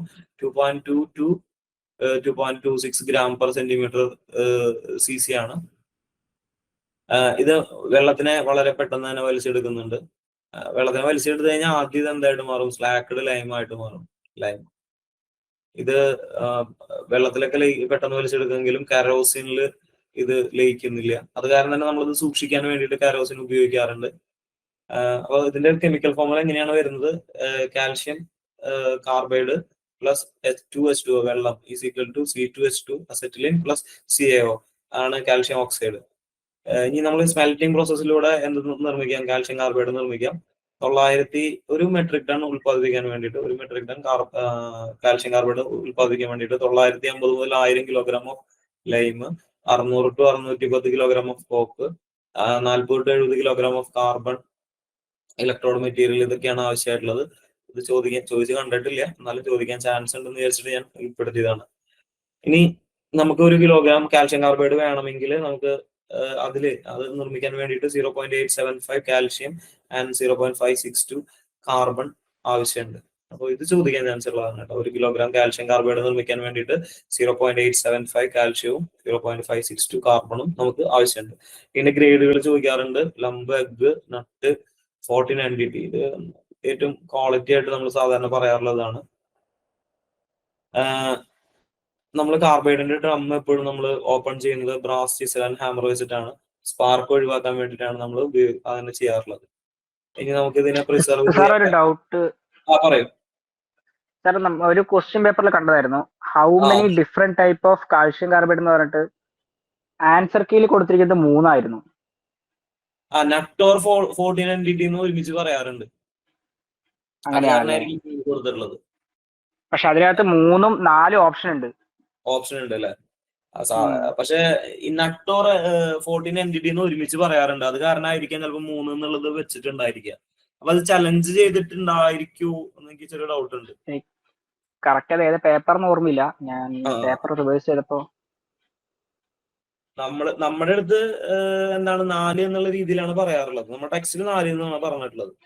എന്തുകൊണ്ടാണ് ചലഞ്ച് ചെയ്യാത്തതെന്ന് എനിക്കറിയില്ല. ഇനി ചിലപ്പോ നമ്മുടെ ടെക്സ്റ്റിൽ തന്നെ പറഞ്ഞിട്ടുള്ളത് നട്ടിനെയും 14 NDT ഒരുമിച്ചിട്ടാണ് വെച്ചിട്ടുള്ളത്. നട്ട് ഡാഷ് 14 NDT എന്നാണ് ഇട്ടിട്ടുള്ളത്. ഇപ്പൊ അതിനെ രണ്ടിനെയും കൂടിയിട്ട് ഒരുമിച്ച് ഒരേപോലെ എടുത്ത കാരണമാണോ എന്ന് അറിയില്ല 3 എന്ന് പറഞ്ഞിട്ടുള്ളത്. പക്ഷെ അങ്ങനെ വരാനും വളരെ റയർ ആയിട്ടുള്ള ചാൻസ് ആണ് ഉള്ളത്. സാർ അപ്പൊ നമ്മള് ഇപ്പൊ നിലവിൽ വരികയാണെന്നുണ്ടെങ്കിൽ 3 എഴുതണോ അതോ 4 ആക്കണോ? അതായത് PSCയുടെ ആൻസർ കീയില് ലാസ്റ്റത്തെ ആ പറയുന്ന ക്വസ്റ്റ്യൻ പേപ്പറിൽ എന്താണ് പറഞ്ഞിട്ടുള്ളത്? 4 എന്നാണോ 3 എന്നാണോ പറഞ്ഞിട്ടുള്ളത് ഫൈനൽ ആൻസർ കീയില്? 3 എന്നാണ് അതിന് ആൻസർ കണ്ടേ. അപ്പൊ 3 എഴുതുന്നതാണ് നല്ലത്. ഓക്കെ. കാരണം പിന്നെ സാർ വേറൊരു അത് ഓക്കെ. പിന്നെ വേറൊരു ക്വസ്റ്റ്യൻ എന്ന് പറഞ്ഞാൽ type of join most affected by poor oxygen cutting എന്ന് പറഞ്ഞാൽ നമ്മുടെ ആപ്പിനകത്തൊരു ക്വസ്റ്റ്യൻ കണ്ടിട്ടുണ്ടായിരുന്നു. Types of joint most affected. അപ്പൊ അതിനകത്ത് most affected by poor oxygen cutting, അതിനകത്ത് ബെവൽ, ലാപ്പ്, ബട്ട്, കോർണർ അതായിരുന്നു ഓപ്ഷൻ ഉണ്ടായിരുന്നത്. ബെവൽ, അത് ബെവൽ തന്നെയാണല്ലേ? അത് ബെവൽ തന്നെയാണ്, അതിൽ യാതൊരു ഡൗട്ടും ഇല്ല. അതായത് ഞാൻ പറഞ്ഞല്ലോ, അത് അങ്ങനെ കട്ട് ചെയ്യുമ്പോൾ എന്ത് സംഭവിക്കും? കൃത്യമായിട്ട് സ്ട്രേറ്റ് ആയിട്ട് കട്ട് പോവില്ല. അപ്പൊ അത് അങ്ങനെ ഒരു ഓപ്ഷൻ വരികയാണെങ്കിൽ ബെവൽ കട്ട് തന്നെ വരുള്ളൂ. ഞാൻ അതിന്റെ കാരണം എന്നുള്ള രീതിയിലാണ് ഞാൻ അത് എക്സ്പ്ലെയിൻ ചെയ്തത്. ഓക്കെ. ഇനി ഇതിന്റെ കണ്ടന്റ് നേരത്തെ പറഞ്ഞ പോലെ തന്നെ അസിറ്റിലിക് ഗ്യാസിന്റെ ഇതൊക്കെ നമ്മൾ പറഞ്ഞതാണ്. ഇനി ഇതിൽ ചെറിയൊരു ഡൗട്ട് വരാൻ ചാൻസ് ഉണ്ട്. ചില ടെക്സ്റ്റുകളിൽ, പുതിയ ടെക്സ്റ്റുകളിലൊക്കെ ഈ water to carbide low pressure acetylene ജനറേറ്ററിന്റെ 0.017 എഴുതിയിട്ടുണ്ട്.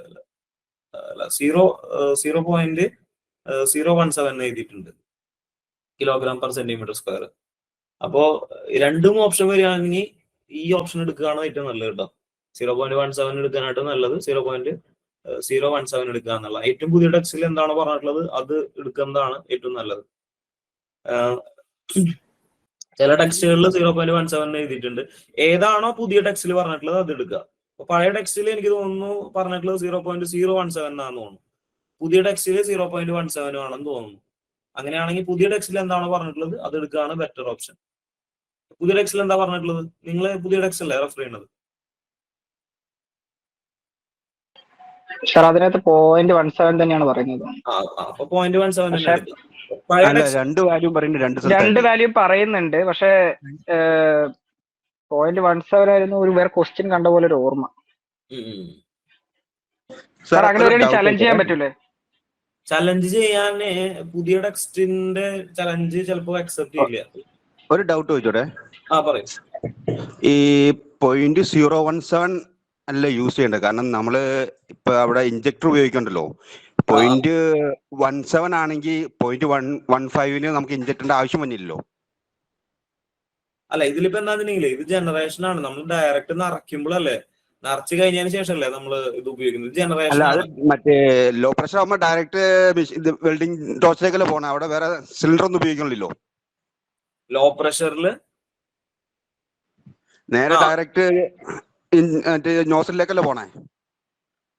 അങ്ങനെ എവിടെയെങ്കിലും പറയുന്നുണ്ടോ? ബ്ലോ പൈപ്പ് നേരെ ഡയഗ്രത്തിലൊക്കെ അങ്ങനെയാണ് അവിടെ സിലിണ്ടർ കാണിക്കുന്നത്. അതായത് നമ്മള് ശരിയാണ്. കാരണം ഇപ്പൊ നമ്മളിപ്പോ സാധാരണ ഉപയോഗിക്കുന്നത് നമ്മള് വെൽഡിംഗ് ഒക്കെ ചെയ്യുന്ന വർക്ക്ഷോപ്പിലാണ്. അപ്പൊ അവിടെ ഡയറക്റ്റ് പോകുന്നുണ്ട്.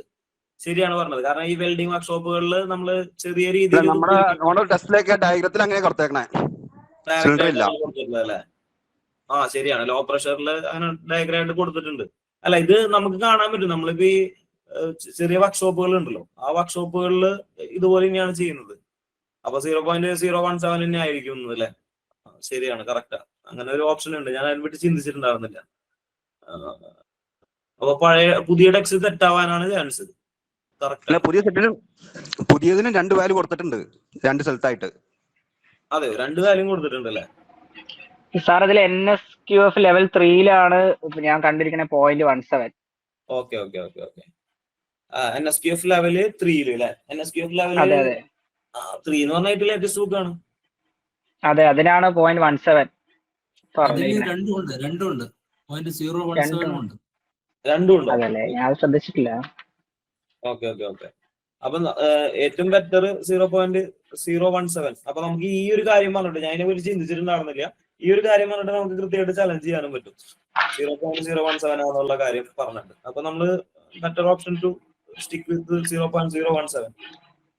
ഓക്കെ. പഴയ ടെക്സ്റ്റുകളിൽ ഏറ്റവും പഴയ ടെക്സ്റ്റുകളിൽ തന്നെയാണ് പറഞ്ഞിട്ടുള്ളത്. Low pressure plant utilise acetylene under low pressure 0.017 kg/cm² എന്നുള്ള രീതിയിൽ തന്നെയാണ് പറഞ്ഞിട്ടുള്ളത്. അതുപോലെ ഹൈ പ്രഷറിൽ പിന്നെ നമുക്ക് ഡൗട്ട് ഒന്നുമില്ല, 1 kg/cm² തന്നെയാണ്. അതിൽ നമ്മൾ സാധാരണഗതിയിൽ നമ്മൾ ഒരു കാര്യം ശ്രദ്ധിക്കേണ്ടത് 14 NDT കാൽഷ്യം കാർബൈഡ് മാത്രമാണ് യൂസ് ചെയ്യാറുള്ളത്. ഓക്കെ. പിന്നെ നമ്മളത് കിട്ടിയതിന് ശേഷം നമ്മളത് പ്യൂരിഫിക്കേഷൻ ചെയ്യാറുണ്ട്. അപ്പോൾ അതിലെ പ്രധാനപ്പെട്ട ഭാഗങ്ങൾ എന്ന് പറയുന്നത് സൾഫേറ്റഡ് ഹൈഡ്രജൻ, ഫോസ്ഫേറ്റഡ് ഹൈഡ്രജൻ. അതിനെ ഓരോ ചാമ്പറിൽ വെച്ചിട്ട് തന്നെ റിമൂവ് ചെയ്യുന്നുണ്ട്. സെക്കൻഡ് ചാമ്പറിലെ പ്യൂരിഫൈങ് കെമിക്കൽസ് വെച്ചിട്ടാണ് സൾഫേറ്റഡ് ഹൈഡ്രജനെയും ഫോസ്ഫേറ്റഡ് ഹൈഡ്രജനെയും നമ്മൾ റിമൂവ് ചെയ്യുന്നത്. ഫസ്റ്റ് കമ്പാർട്ട്മെന്റിലുള്ള പുമൈസ്റ്റോണ് ഇതിന്റെ ഭാഗമായിട്ടുണ്ടാകുന്ന മോയ്സ്ചർ കണ്ടന്റ് അബ്സോർബ് ചെയ്യുന്നു. തേർഡ് കമ്പാർട്ട്മെന്റിലുള്ള ഫിൽട്ടർ വൂളും അതുപോലെ തന്നെ ഫിൽട്ടർ മെറ്റീരിയൽസും ലൈം ഡസ്റ്റിനെയും ഫോറിൻ മാറ്റേഴ്സിനെയും എന്ത് ചെയ്യുന്നു, അതിനെ അബ്സോർബ് ചെയ്യുന്നു. പിന്നെ ഇതിന്റെ ഭാഗമായിട്ട് പിന്നെ ഉണ്ടാകുന്നത് അമോണിയാണ്. അമോണിയനെ ഗ്യാസ് വെള്ളത്തിലൂടെ പാസ് ചെയ്യുന്ന സമയത്ത് അമോണിയ വെള്ളത്തിൽ ലയിക്കുകയാണ് ഉണ്ടാവുന്നത്. അതാണ് ആർക്ക് വെൽഡിങ്. ആർക്ക് വെൽഡിങ്ങിന്റെ ബേസിക് സ്റ്റാർട്ട് ചെയ്തിട്ട് അതിന്റെ ഒരു കുറച്ച് കാര്യങ്ങൾ മാത്രം പറഞ്ഞിട്ട് നമുക്ക് നിർത്താം. കാരണം എന്താ വെച്ചിട്ടുണ്ടെങ്കിൽ ഏകദേശം ടൈം ആയിട്ടുണ്ട്. അപ്പോ ആർക്ക് വെൽഡിങ്ങിന്റെ ഫുള്ളായിട്ട് നമ്മളിപ്പോ പറയണമെന്നില്ല. ഫ്ലോ ഓഫ് ഇലക്ട്രോണിനാണ് കറണ്ട് എന്ന് പറയുന്നത് ചോദിക്കാൻ ചാൻസ് ഉള്ളതാണ്. അതുപോലെ pressure which makes the electric current flow is voltage. അതുപോലെ ഇതൊരു പരീക്ഷയ്ക്ക് വന്നിട്ടുണ്ടായിരുന്നു, ഓം മീറ്റർ തരാതെ റെസിസ്റ്റൻസിനെ നമ്മൾ അളക്കുന്നത് എന്ത് വെച്ചിട്ടാണെന്ന് ചോദിച്ചിട്ട് കണ്ടിട്ടുണ്ടായിരുന്നു. അത് നമ്മൾ മെഗർ എന്നുള്ള രീതിയിലാണ് നമ്മൾ പറയാറുള്ളത്. മെഗർ ആണ് നമ്മൾ ഉപയോഗിക്കുന്നത്. അതുപോലെ ഹീറ്റ് ജനറേറ്റ് ചെയ്യുന്ന ഫോർമുല ചോദിച്ചിട്ടുണ്ട്. H=I²RT ആണ്. I എന്ന് പറഞ്ഞ കറണ്ട് ആണ്, R എന്ന് പറഞ്ഞ റെസിസ്റ്റൻസ്, T എന്ന് പറഞ്ഞു കഴിഞ്ഞാൽ ടൈം എന്നുള്ള രീതിയിലാണ്. അതുപോലെ തന്നെ DC വെൽഡിങ് നമ്മൾ ചെയ്യുന്ന സമയത്ത് 2/3 ഹീറ്റ് പോസിറ്റീവ് സൈഡിലും അതുപോലെ തന്നെ 1/3 നെഗറ്റീവ് എൻഡിലാണ് വരുന്നത്. ആർക്ക് ലെങ്ത് എന്ന് പറയുന്നത് നമ്മൾ സാധാരണ നമ്മൾ അതിനെ ഡിസ്ക്രൈബ് ചെയ്യുന്നത് എന്താണ്, ആർക്ക് ലെങ്ത് നമ്മൾ മീഡിയം ഓർ നോർമൽ എന്ന് പറയാറുണ്ട്. ആർക്ക് ലെങ്തിന് approximately diameter of the core ആണെങ്കിൽ അതിനെ നമ്മൾ medium or normal arc length എന്ന് പറയുന്നു. നമ്മൾ ഈ ഒരു ആർക്ക് ലെങ്ത് ആണ് സാധാരണഗതിയിൽ ഏറ്റവും കൂടുതൽ നമ്മൾ യൂസ് ചെയ്യാറുള്ളത്. പിന്നെ നമ്മൾ ലോങ് ആർക്കാണ്, അത് അൺസ്റ്റേബിൾ ആയിട്ടുള്ള ആർക്കാണ്. Oxidation of weld metal, poor fusion and penetration, poor control of molten metal, more spatter തുടങ്ങിയൊക്കെ വരാറുണ്ട്. അടുത്താണ് ഷോർട്ട്. ഇതിൽ നമുക്കൊരു കൺഫ്യൂഷൻ ഉണ്ടാകുന്ന ഒരു കാര്യം എന്ന് പറഞ്ഞു കഴിഞ്ഞാൽ നമ്മൾ വിചാരിക്കും ഷോർട്ട് ആർക്കിനാണ് കൂടുതൽ സ്പാറ്റർ ഉണ്ടാവുന്ന വിചാരിക്കും. പക്ഷെ നേരെ ഓപ്പോസിറ്റ് ആണ്. ഷോർട്ട് ആർക്കിന് കുറവ് സ്പാറ്റർ ആണ് ഉണ്ടാവുക, ലെസ് സ്പാറ്റർ ആണ് ഉണ്ടാവുക, കൂടുതൽ ഫ്യൂഷൻ ഉണ്ടാവും. അതുപോലെ പിന്നെ ഒരു കാര്യം പറയാനുള്ളത് സ്ട്രൈറ്റ് പൊളാരിറ്റി DC-EN, അതായത് ഇലക്ട്രോഡ് നെഗറ്റീവിലേക്ക്, എന്നാണ് നമുക്ക് മനസ്സിലാക്കാം ഇലക്ട്രോഡ് നെഗറ്റീവ്. റിവേഴ്സ് പൊളാരിറ്റിയിൽ DC-EP ആണ്, ഇലക്ട്രോഡ് പോസിറ്റീവിലേക്ക്. അപ്പോ ഇത് നമ്മൾ വെൽഡ് ചെയ്യുന്നത് bare light coated, medium coated electrode വെച്ചിട്ടാണ്. Welding thicker section is done എന്താണ് hand position to obtain more base metal fusion. Reverse പൊളാരിറ്റിയിൽ welding non ferrous metal, welding cast iron, welding with heavy and super coated electrode, welding in horizontal, vertical and overhead position.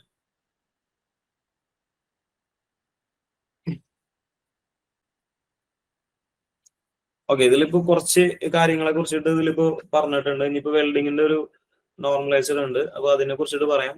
അതിനു മുന്നേ തന്നെ നമ്മളെ ഒരു standard അനുസരിച്ച് BAESന്റെ ഒരു standard അനുസരിച്ചിട്ട് നമ്മള് ER4211 എന്നുള്ളതിന്റെ ഡിസ്ക്രിപ്ഷൻ പറയാറുണ്ട്. E എന്ന് പറഞ്ഞ എക്സ്ട്രൂഡ് ടൈപ്പ് മെത്തേഡ് ആണ്. R എന്ന് പറയുന്നത് ഏത് ടൈപ്പ് ഇലക്ട്രോഡ് ആണ്, റൂട്ടൈൽ ആണോ, അങ്ങനെയുള്ള രീതിയിലാണ്. അതുപോലെ ഹെവി കോട്ടഡ് ആണോ, അങ്ങനത്തെ രീതിയിലാണ് ഡിസ്ക്രൈബ് ചെയ്യുന്നത്. ആദ്യത്തെ ഡിസ്ക്രിപ്ഷൻ എന്ന് പറയുന്നത്, ആദ്യത്തെ ഡിജിറ്റ് എന്ന് പറയുന്നത് സ്ട്രെങ്ത് ഓഫ് ദ ജോയിന്റ്, അതായത് അൾട്ടിമേറ്റ് ടെൻസൈൽ സ്ട്രെങ്തും ഈൽഡ് സ്ട്രെങ്തിനെയും ഡിസ്ക്രൈബ് ചെയ്യാനാണ്. രണ്ടാമത്തത് ഇലോങ്ങേഷൻ ആൻഡ് ഇമ്പാക്ട് പ്രോപ്പർട്ടീസും, മൂന്നാമത്തത് വെൽഡിംഗ് പൊസിഷനും, നാലാമത്തത് വെൽഡിംഗ് കറന്റ് ആൻഡ് വോൾട്ടേജ് എന്നുള്ള രീതിയിലാണ് പറയാറുള്ളത്. ഓക്കെ, ഇനി ഇതില് നമ്മൾ സ്ഥിരമായിട്ട് പരീക്ഷയ്ക്ക് കാണുന്ന കുറെ ക്വസ്റ്റ്യൻസ് ഈ ഒരു ഭാഗത്ത് നിന്ന് വരാറുണ്ട്. ഭയങ്കരമായിട്ട് കൺഫ്യൂസിങ് ഉണ്ടാക്കുന്ന കാര്യമാണ്. അപ്പോൾ നമ്മൾ നോക്കിക്കഴിഞ്ഞിട്ടുണ്ടെങ്കിൽ ഇമേജ് കുറച്ച് ഇങ്ങോട്ട് നീങ്ങിപ്പോയി. ഓക്കെ, ഈ ഒരു ഭാഗത്ത് നിന്ന് കുറച്ച് ക്വസ്റ്റ്യൻസ് വരാൻ ചാൻസ് ഉണ്ട്. വളരെ ഇമ്പോർട്ടന്റ് ആണ് ഈ ഒരു ഭാഗം. അപ്പോൾ ഇതിൽ ചോദിക്കാൻ ചാൻസ് ഉള്ള കാര്യങ്ങൾ പറയാം. ഒന്ന് റൂട്ട് ഗ്യാപ്പ് ആണ് ചോദിക്കാൻ ചാൻസ് ഉള്ളത്. അപ്പോൾ റൂട്ട് ഗ്യാപ്പ് എന്ന് പറയുമ്പോൾ is the distance between the part two B joined. Join ചെയ്യുന്ന പാർട്ടുകൾ തമ്മിലുള്ള അകലത്തെയാണ് നമ്മൾ റൂട്ട് ഗ്യാപ്പ് എന്ന് പറയുന്നത്. ഹീറ്റ് എഫക്റ്റഡ് സോൺ നമുക്ക് പെട്ടെന്ന് ഉത്തരം കണ്ടുപിടിക്കാൻ എളുപ്പമാണ്. മെറ്റലർജിക്കൽ പ്രോപ്പർട്ടീസ് എന്നൊരു കാര്യം പറഞ്ഞിട്ടുണ്ടെങ്കിൽ അതിന്റെ ഉത്തരം എന്ത് തന്നെയാണെങ്കിൽ ഹീറ്റ് എഫക്റ്റഡ് സോൺ ആയിരിക്കും. The metallurgical properties have been changed by the welding heat adjacent to weld എന്നാണ് പറഞ്ഞിട്ടുള്ളെങ്കിൽ അത് ഹീറ്റ് എഫക്റ്റഡ് സോൺ ആയിരിക്കും. അടുത്താണ് leg length, distance between the junction of the metal to the ടോയിനെയാണ്, അല്ലെങ്കിൽ ഇങ്ങനെയും പറയാം, distance between the junction of the metal and the point where weld metal touches the base metal. അതിനെയും നമ്മൾ എന്താണ് പറയുന്നത്, ലെഗ് ലെങ്ത് എന്നാണ് പറയുന്നത്. പിന്നെ നമ്മൾ ചോദിക്കാറുള്ള ഒരു കാര്യം എന്ന് പറഞ്ഞു കഴിഞ്ഞാൽ ഫ്യൂഷൻ പെൻട്രേഷൻ ആണ്. Depth of the fusion zone തന്നെയാണ് നമ്മൾ ഫ്യൂഷൻ പെൻട്രേഷൻ എന്ന് പറയുന്നത്. റീഇൻഫോഴ്സ്മെന്റ് എന്ന് ചോദിക്കാറുണ്ട്. Metal deposit on the surface of the parent മെറ്റലിനെയാണ് റീഇൻഫോഴ്സ്മെന്റ് എന്ന് പറയുന്നത്. പിന്നെ നമ്മുടെ അടുത്ത് ചോദിക്കാറുള്ളത് എന്താണ് റൂട്ട് ഫേസ് എന്നുള്ളത്. അപ്പൊ നമ്മൾ വെൽഡ് ചെയ്തതിന് ശേഷം അതിന്റെ അടിഭാഗത്തെ ആണ് നമ്മൾ എന്ത് പറയുന്നത്, റൂട്ട് ഫേസ് എന്ന് പറയുന്നത്.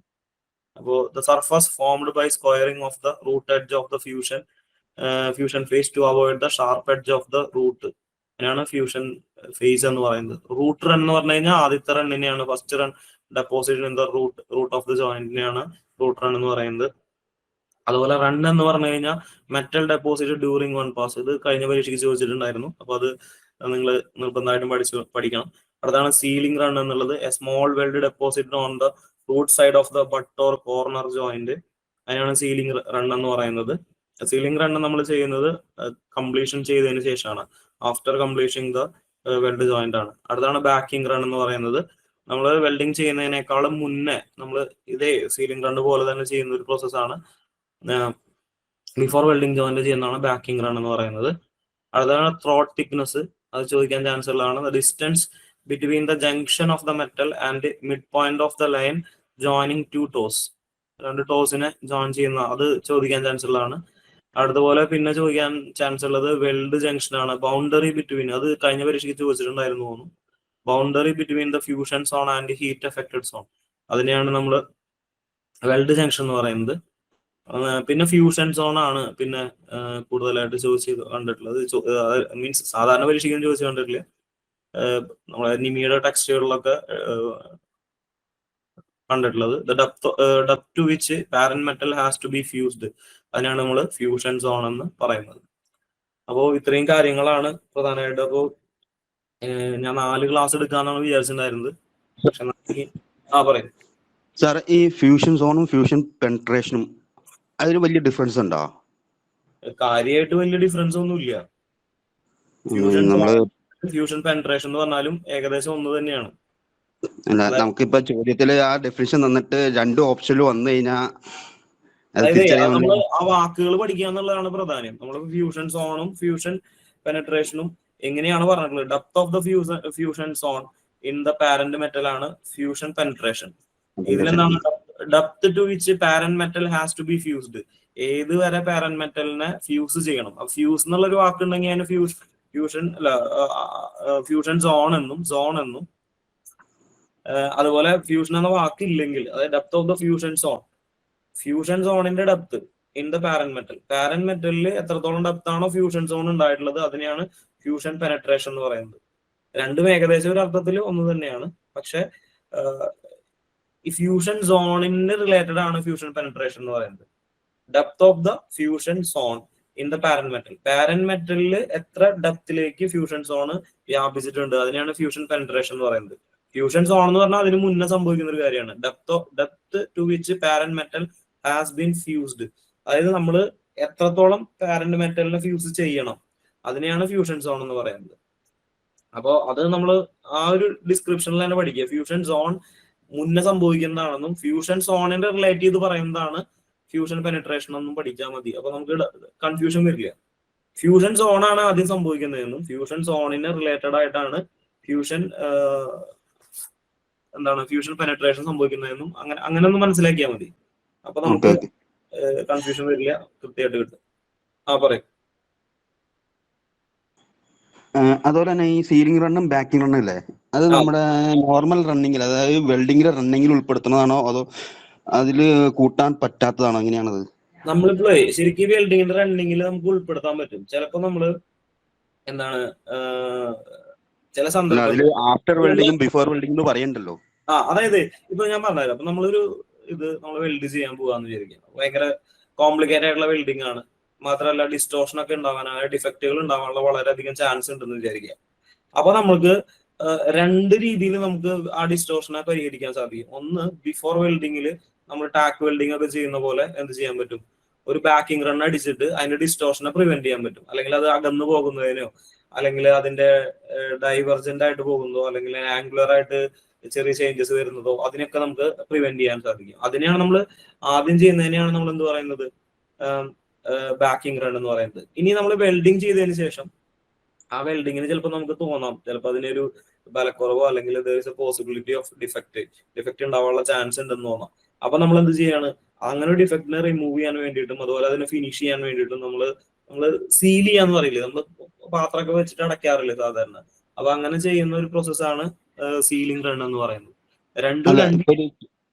ഇപ്പൊ ഒരു ചോദ്യം വരാണ്, അതായത് first run off the welding എന്ന് ചോദിച്ചു കഴിഞ്ഞാൽ നമ്മളിപ്പോ റൂട്ട് റൺ അടിക്കണോ അതോ ബാക്ക് റൺ അടിക്കണോ എന്നറിയാനാ? അല്ലല്ല, എന്ത് തന്നെയാണെങ്കിലും ഫസ്റ്റ് റൺ എന്ന് പറഞ്ഞാൽ റൂട്ട് റൺ ആണ്. അതറിയാൻ വേണ്ടിയായിരുന്നു.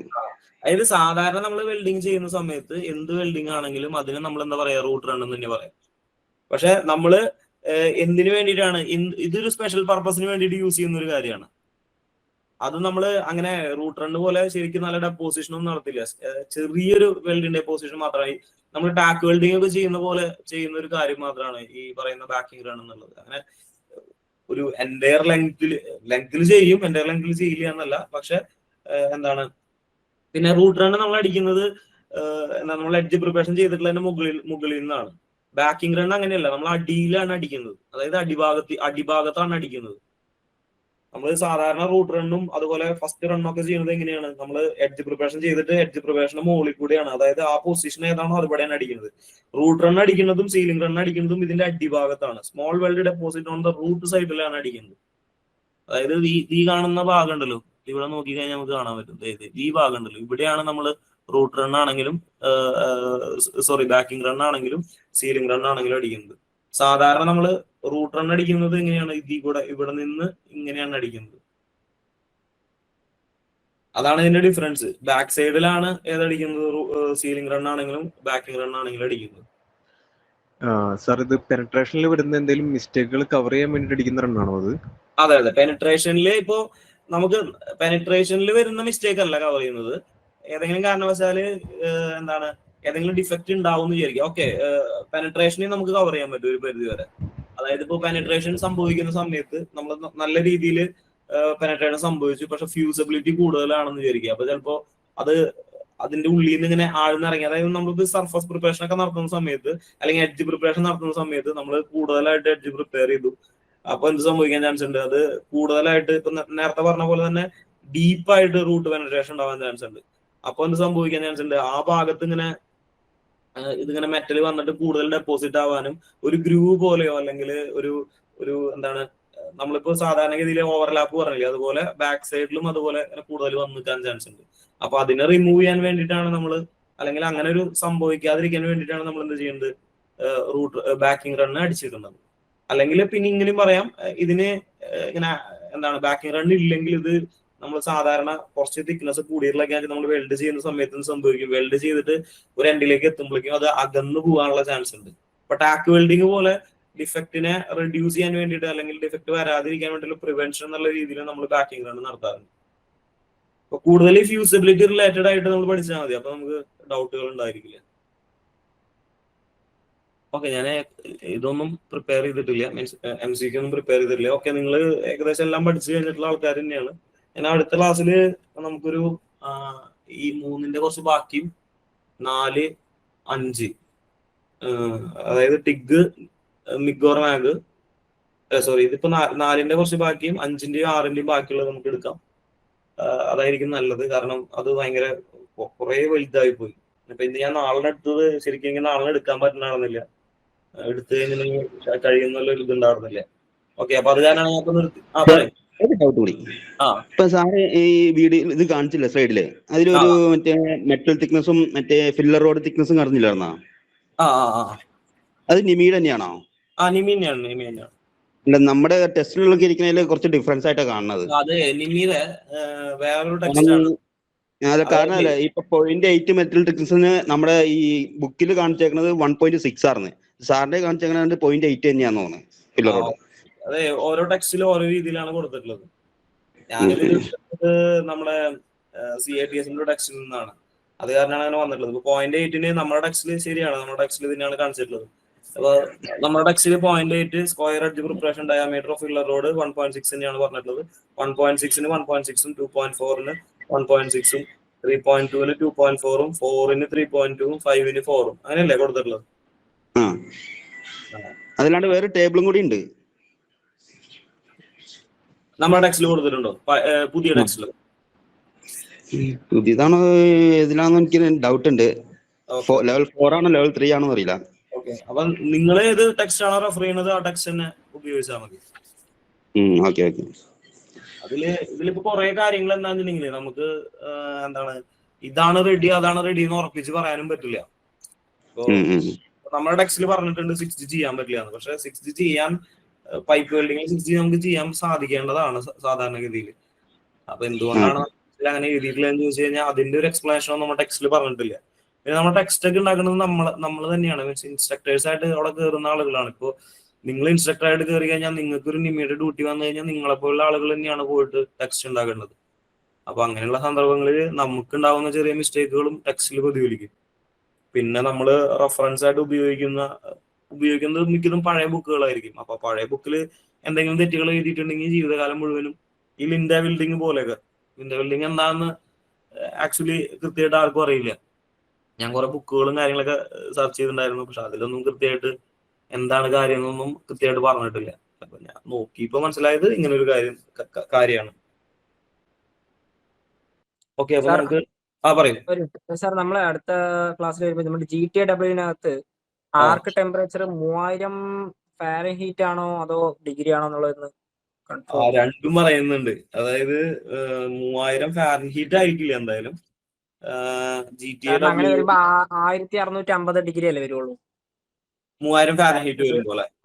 അതെ, ഡിഗ്രിയിലാക്കുമ്പോ 1650 വരും. ഒരു മിനിറ്റ്, പക്ഷെ ടെസ്റ്റിനകത്ത് ഫാരൻഹീറ്റ് ആണ് മെൻഷൻ ചെയ്തിരിക്കുന്നത്. GTAWന്റെ ചില ടെക്സ്റ്റുകളിൽ 6000 ഡിഗ്രി എന്ന് പറയുന്നുണ്ട് വെൽഡിംഗ് പ്രോസസ്സിൽ. ടിഗ് വെൽഡിംഗ് നമ്മുടെ ക്ലാസ്സിൽ അങ്ങനെ പറഞ്ഞു 6000 ഡിഗ്രി. അതുപോലെ ആർക്ക് ടെമ്പറേച്ചർ മറ്റേത് 3000, പ്രോസസ് ടെമ്പറേച്ചർ 3000. ഓക്കെ, അത് ഞാൻ നോക്കിയിട്ട് പറയാട്ടോ എങ്ങനെയാണ് കൃത്യമായിട്ട് വരുന്നത്. ഈ 1650 ഡിഗ്രി ഒന്നും ആവാൻ വഴിയില്ല. ഹെവി ആയിട്ടുള്ള ടെമ്പറേച്ചർ ഇത് ക്രിയേറ്റ് ചെയ്യാനുണ്ട്. ഞാൻ നോക്കിയിട്ട് പറയാം ഈ ഒരു കാര്യം. പിന്നെ സാർ, അതുപോലെ ISROന്റെ ഒരു ക്വസ്റ്റ്യൻ പേപ്പറിൽ കണ്ടതായിരുന്നു. അതായത് ഈ ഡീഓക്സിഡൈസിങ് ആയിട്ട് 0.05 to 0.1% സിലിക്കൺ ആണോ ആഡ് ചെയ്യുന്നത് അതോ ഫോസ്ഫറസ് ആണോ? സിലിക്കൺ ആണ് അതിനകത്ത് ആൻസർ വേണ്ടത്. നമ്മൾ ഫോസ്ഫറസ് ഇതിൽ ശരിക്ക് നമ്മള് സിലിക്കൺ ആണെങ്കിലും ഫോസ്ഫറസ് ആണെങ്കിലും നമ്മൾ ആഡ് ചെയ്യാറുണ്ട്. പക്ഷെ ഇതിലെന്താ വെച്ചിട്ടുണ്ടെങ്കിൽ ഇങ്ങനെ കൂടി ആഡ് ചെയ്യും. അതിൽ പറയും ഫെറോ സിലിക്കേറ്റ് ഫെറോ ഫോസ്ഫറസ് എന്ന്. ഫെറോ എന്നുള്ള വാക്കും കൂടി ആഡ് ചെയ്യാറുണ്ട്. അതായത് നമുക്ക് ശരിക്കും അതിന് ഈ ഓക്സിഡൈസേഷൻ സംഭവിക്കുമ്പോൾ അതിനെ അതിനെ റെഡ്യൂസ് ചെയ്യാനോ അല്ലെങ്കിൽ അതിനെ അതിന് ഈ പറയുന്ന സിലിക്കൺ ആണെങ്കിലും അല്ലെങ്കിൽ മാഗ്നീസ് ആണെങ്കിലും, സോറി ഫോസ്ഫറസ് അല്ല മാഗ്നീസ് ആണ്, ഫെറോ മാഗ്നീസ് ഒക്കെയാണ് ഉപയോഗിക്കാറുള്ളത്.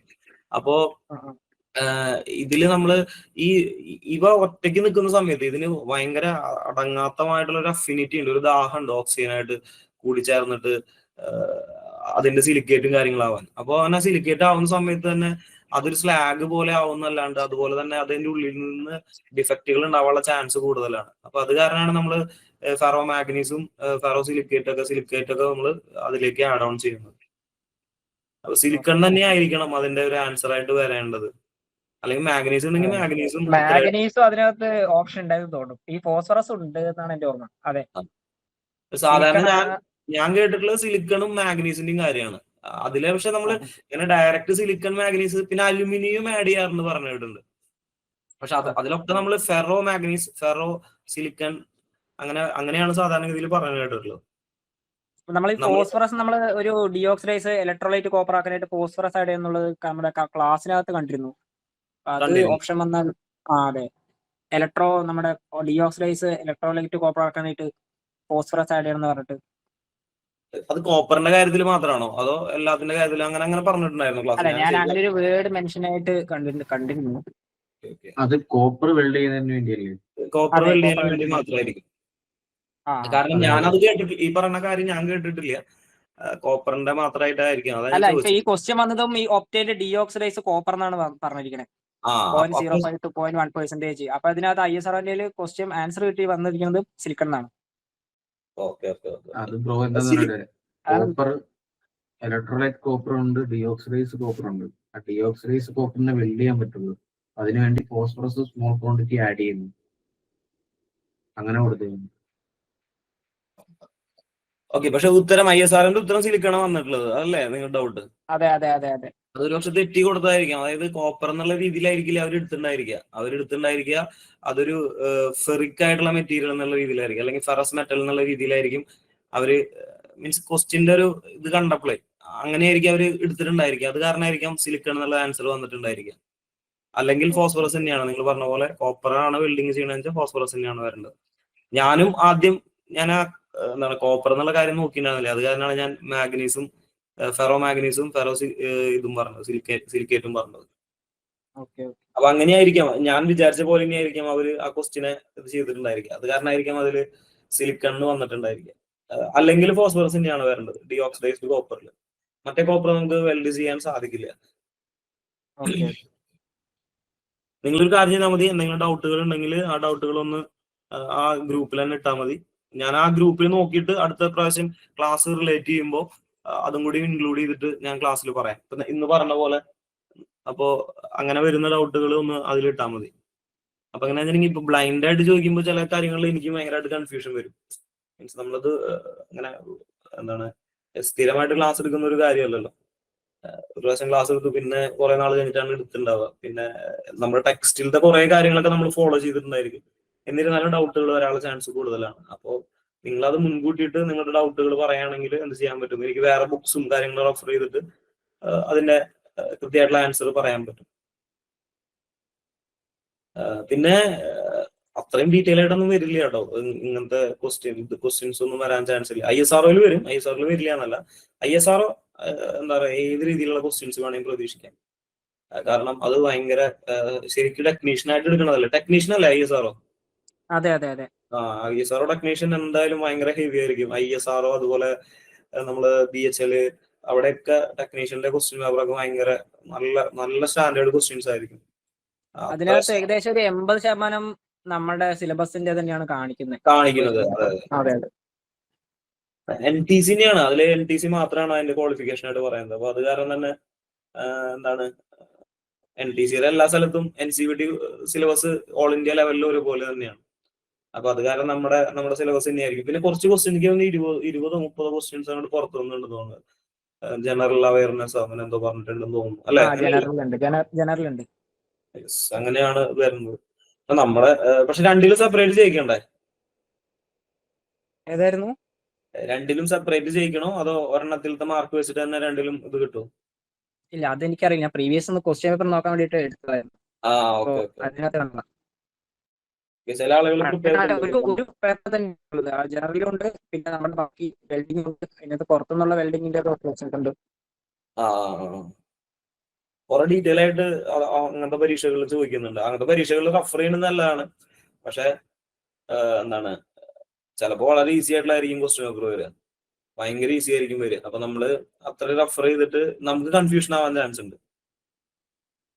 നമുക്ക് കൺഫ്യൂഷൻ എന്ന് പറഞ്ഞു കഴിഞ്ഞാൽ നമ്മളിപ്പോ ഇതിന്റെ ഭയങ്കര അഡ്വാൻസ്ഡ് ആയിട്ടുള്ള കാര്യങ്ങൾ പഠിച്ചിട്ട് നമ്മൾ ആ പരീക്ഷയ്ക്ക് വേണ്ടിയിട്ടാണെന്ന് കുഴപ്പമില്ല, ആ പരീക്ഷയ്ക്ക് വേണ്ടിയിട്ട് നമ്മൾ പ്രിപ്പയർ ചെയ്യുന്നതുകൊണ്ട് തെറ്റില്ല. പക്ഷെ നമ്മള് ആ ഒരു പരീക്ഷയുടെ സ്റ്റാൻഡേർഡ് വെച്ചിട്ട് നമ്മൾ ഈ പരീക്ഷയ്ക്ക് പഠിച്ചു കഴിഞ്ഞാൽ ഒരു പ്രശ്നം എന്ന് പറഞ്ഞു കഴിഞ്ഞാൽ നമ്മൾ കുറെ ഡീറ്റെയിൽ ആയിട്ട് പഠിക്കുമ്പോൾ നമുക്ക് കുറെ കാര്യങ്ങളിൽ ഭയങ്കരമായിട്ട് ഡൗട്ടുകൾ വരും. അതായത് ഇതിന്റെ ഒക്കെ ഒരു ആൾട്ടർനേറ്റീവ് സൊല്യൂഷൻ എല്ലാത്തിലും ഉണ്ടായിരിക്കും. അതായത് ഒരു കാര്യം സംഭവിക്കുകയാണ്, ആ കാര്യം വേറൊരു സിറ്റുവേഷനിൽ സംഭവിക്കാൻ ചാൻസ് ഇല്ല. അപ്പൊ നമ്മള് അങ്ങനെ ഒരു സിറ്റുവേഷൻ ആണെങ്കിലോ എന്ന് വിചാരിച്ചിട്ട് ഉത്തരം തെറ്റി എഴുതാൻ ചാൻസ് ഉണ്ട്. അപ്പൊ നമ്മള് അങ്ങനെ ഭയങ്കര അഡ്വാൻസ്ഡ് ആയിട്ടുള്ള ക്വസ്റ്റ്യനിലേക്ക് പോകാതെ ആ ക്വസ്റ്റ്യൻ ജസ്റ്റ് ഒന്ന് വായിച്ചു നോക്കുക, നമുക്ക് അറിയേണ്ടത് ആൻസർ ചെയ്യുക, എന്തുകൊണ്ട് എന്താണ് ഇങ്ങനെ ഒരു തെറ്റ് വന്നെന്നുള്ളത് ജസ്റ്റ് ഒന്ന് നോക്കുക, അത്ര മതി. അല്ലാണ്ട് ആ ഒരു സ്റ്റാൻഡേർഡിലുള്ള ക്വസ്റ്റ്യൻസ് നമ്മൾ ഇവിടെ പ്രതീക്ഷിക്കേണ്ട. ഇവിടെ നമുക്ക് വരും, ഇവിടെ അവിടത്തേക്കാളും കുറച്ചുകൂടി നല്ല ക്വസ്റ്റ്യൻസ് വരും. പക്ഷെ ആ വരുന്ന ക്വസ്റ്റ്യൻസ് സ്റ്റേറ്റ്മെന്റ് ടൈപ്പ് ആയിരിക്കും. നമ്മൾക്ക് ആ സ്റ്റേറ്റ്മെന്റ് ടൈപ്പ് നമ്മൾ തന്നിട്ടുണ്ടല്ലോ, ആ സ്റ്റേറ്റ്മെന്റ് ടൈപ്പ് ഒന്ന് വായിച്ചു നോക്കിയാൽ മതി. നിങ്ങൾക്ക് കണ്ടിന്യൂസ്ലി നമ്മൾ ചെയ്തുകൊണ്ടിരുന്നാലും അത്യാവശ്യം എല്ലാ ഭാഗവും കവർ ചെയ്തിട്ടാണ് സ്റ്റേറ്റ്മെന്റ് ടൈപ്പ് ക്വസ്റ്റ്യൻസ് തന്നിട്ടുള്ളത്. ഞാൻ കുറെ എന്താണ് ബുക്കുകളൊക്കെ റെഫർ ചെയ്തിട്ടുണ്ട്. മേ ബി അതില് എന്താണ് നമുക്കും വിയോജിപ്പുള്ള കുറെ കാര്യങ്ങളൊക്കെ ഉണ്ടാവാം. പക്ഷെ നമ്മള് ആ തൽക്കാലത്തേക്ക് ആ ഒരു കാര്യം നമുക്ക് അവരുടെ അടുത്ത് വിയോജിപ്പ് പറഞ്ഞിട്ട് കാര്യമില്ല. ഇപ്പോ നമ്മുടെ കഴിഞ്ഞ പരീക്ഷയിൽ തന്നെ നമുക്ക് കുറെ കാര്യങ്ങൾ തെറ്റായിട്ടുള്ളത് PSC ആൻസർ ശരിയായിട്ടുണ്ട്. അപ്പൊ നമ്മളത് കൊടുത്തിട്ടുണ്ടായിരുന്നു. മീൻസ് പരീക്ഷ പേപ്പറിൽ ഇങ്ങനെ ഇതൊക്കെ തെറ്റാണ്, ഇത് റെഡി ആണെന്നൊക്കെ പറഞ്ഞിട്ട് നമ്മൾ കൊടുത്തിട്ടുണ്ടായിരുന്നു. പക്ഷെ PSC ഒരു 3 ക്വസ്റ്റ്യൻ 4 ക്വസ്റ്റ്യൻ അവിടെ മാറ്റിയിട്ടുള്ളൂ എന്ന് തോന്നുന്നു. കൃത്യമായിട്ട് എനിക്കറിയില്ല എത്ര ക്വസ്റ്റ്യൻ മാറ്റിയിട്ടുണ്ടെന്ന്. അപ്പൊ അതിന്റെ ഭാഗമായിട്ട് എന്ത് സംഭവിച്ചു, കുറെ ആളുകൾ പഠിച്ചിട്ടുള്ള ആളുകൾക്ക് എന്ത് സംഭവിച്ചു, കുറച്ച് മാർക്ക് കുറഞ്ഞു. ചില ആളുകൾക്ക് എന്താണ് അവര് സ്റ്റിക്ക് ഓൺ ടു ആ പർട്ടിക്കുലർ കാര്യങ്ങൾ മാത്രം സ്റ്റിക്ക് ഓൺ ചെയ്തിട്ടുള്ള ആളുകൾക്ക് മാർക്ക് കൂടി. അപ്പോ ചില സമയങ്ങളിൽ നമ്മൾ കൂടുതൽ കാര്യങ്ങൾ മനസ്സിലാക്കുന്നതും പ്രശ്നമാണ്, നമുക്ക് ഭയങ്കര ഡൗട്ടുകൾ വരും. പിന്നെ മാക്സിമം ഈ നിമിയുടെയും അതുപോലെ പ്രീവിയസ് ക്വസ്റ്റ്യൻസും നമ്മൾ നോക്കുക. പ്രീവിയസ് ക്വസ്റ്റ്യൻസ് നോക്കിയാലും പ്രശ്നമുണ്ട്. കാരണം നമ്മൾ ചിലപ്പോ 2018 എഴുതിയിട്ടുള്ള എന്റെ ആൻസർ 2019 തെറ്റായിട്ടായിരിക്കും കൊടുത്തിട്ടുണ്ടായിരിക്കുക. അതായത് ഇത് ഇത്രയുള്ളതിന്റെ കാര്യം, ഞാൻ ചോദ്യകർത്താവായിട്ട് വരുമ്പോ എനിക്ക് ശരിയാണെന്ന് തോന്നുന്ന ഒരു ഉത്തരം ഞാൻ കൊടുക്കുന്നു. അതിനെ സപ്പോർട്ട് ചെയ്യാനുള്ള ബുക്കിന്റെ റെഫറൻസ് മാത്രം കൊടുത്താൽ മതി. വേറൊരു ആള് ചോദ്യകർത്താവായിട്ട് വരുമ്പോ അദ്ദേഹത്തിന് ശരിയാണെന്ന് തോന്നുന്ന ഒരു ഉത്തരം കൊടുക്കുന്നു, അതിനെ സപ്പോർട്ട് ചെയ്യാവുന്ന വേറൊരു ബുക്ക് കൊടുക്കുന്നു. അപ്പോ രണ്ടും ശരിയാണെന്നും രണ്ടും തെറ്റാണെന്നും നമുക്ക് കൃത്യമായിട്ട് പറയാൻ പറ്റില്ല. അപ്പോ PSC സിസ്റ്റം ഇതാണ്, അവർക്കൊരു ലെറ്റർ അയക്കും. ഇപ്പൊ ആരാണോ ക്വസ്റ്റ്യൻ ഇട്ടിട്ടുള്ളത് നമ്മൾ ചലഞ്ച് ചെയ്ത് കഴിഞ്ഞാൽ അവർക്കൊരു ലെറ്റർ അയക്കും. അവർക്ക് ലെറ്റർ അയച്ചിട്ട് അവര് അതിന് കൃത്യമായിട്ടുള്ള എവിഡൻസ് ഹാജരാക്കി കഴിഞ്ഞാൽ ക്വസ്റ്റ്യന് യാതൊരു മാറ്റവും സംഭവിക്കില്ല. ചിലപ്പോൾ അവരുടെ എറർ കാരണം സംഭവിക്കാം. അപ്പൊ അവർക്ക് അയക്കുന്നതിന്റെ ഒപ്പം തന്നെ വേറെ 2 എക്സ്പെർട്ടുകൾ കൂടി അയക്കും. അപ്പോ ഇതില് ആ 2 എക്സ്പെർട്ടോ അല്ലെങ്കിൽ ഇയാള് എനിക്ക് തെറ്റുപറ്റിയതാണെന്നോ, സാധാരണ ഇതിൽ എനിക്ക് തെറ്റുപറ്റിയതെന്ന് ആരും സമ്മതിക്കില്ല, തെറ്റുപറ്റിയാണെന്നോ പറയുകയാണെങ്കിൽ ആ ക്വസ്റ്റ്യന് നമുക്ക് എന്ത് ചെയ്യാൻ പറ്റും, അതിൽ ക്യാൻസൽ ചെയ്യാൻ പറ്റും, അല്ലെങ്കിൽ അതിന്റെ ഉത്തരത്തിനെ നമുക്ക് റിവൈസ് ചെയ്യാൻ പറ്റും. അല്ലാത്തടത്തോളം കാലം അതിന്റെ ആൻസർ ശരിയാണെങ്കിലും തെറ്റാണെങ്കിലും അത് PSC പറയുന്നത് അല്ലെങ്കിൽ PSCയുടെ ആൻസർ കീയിൽ എങ്ങനെയാണോ വന്നിട്ടുള്ളത് അത് ആൻസർ ആയിട്ട് തന്നെ കിടക്കും. ഇങ്ങനെയാണ് സാധാരണ ഇതിൽ സംഭവിക്കാറുള്ളത്. ഓക്കെ, നമുക്ക് വൈൻഡ് അപ്പ് ചെയ്താലോ? Okay, thank you.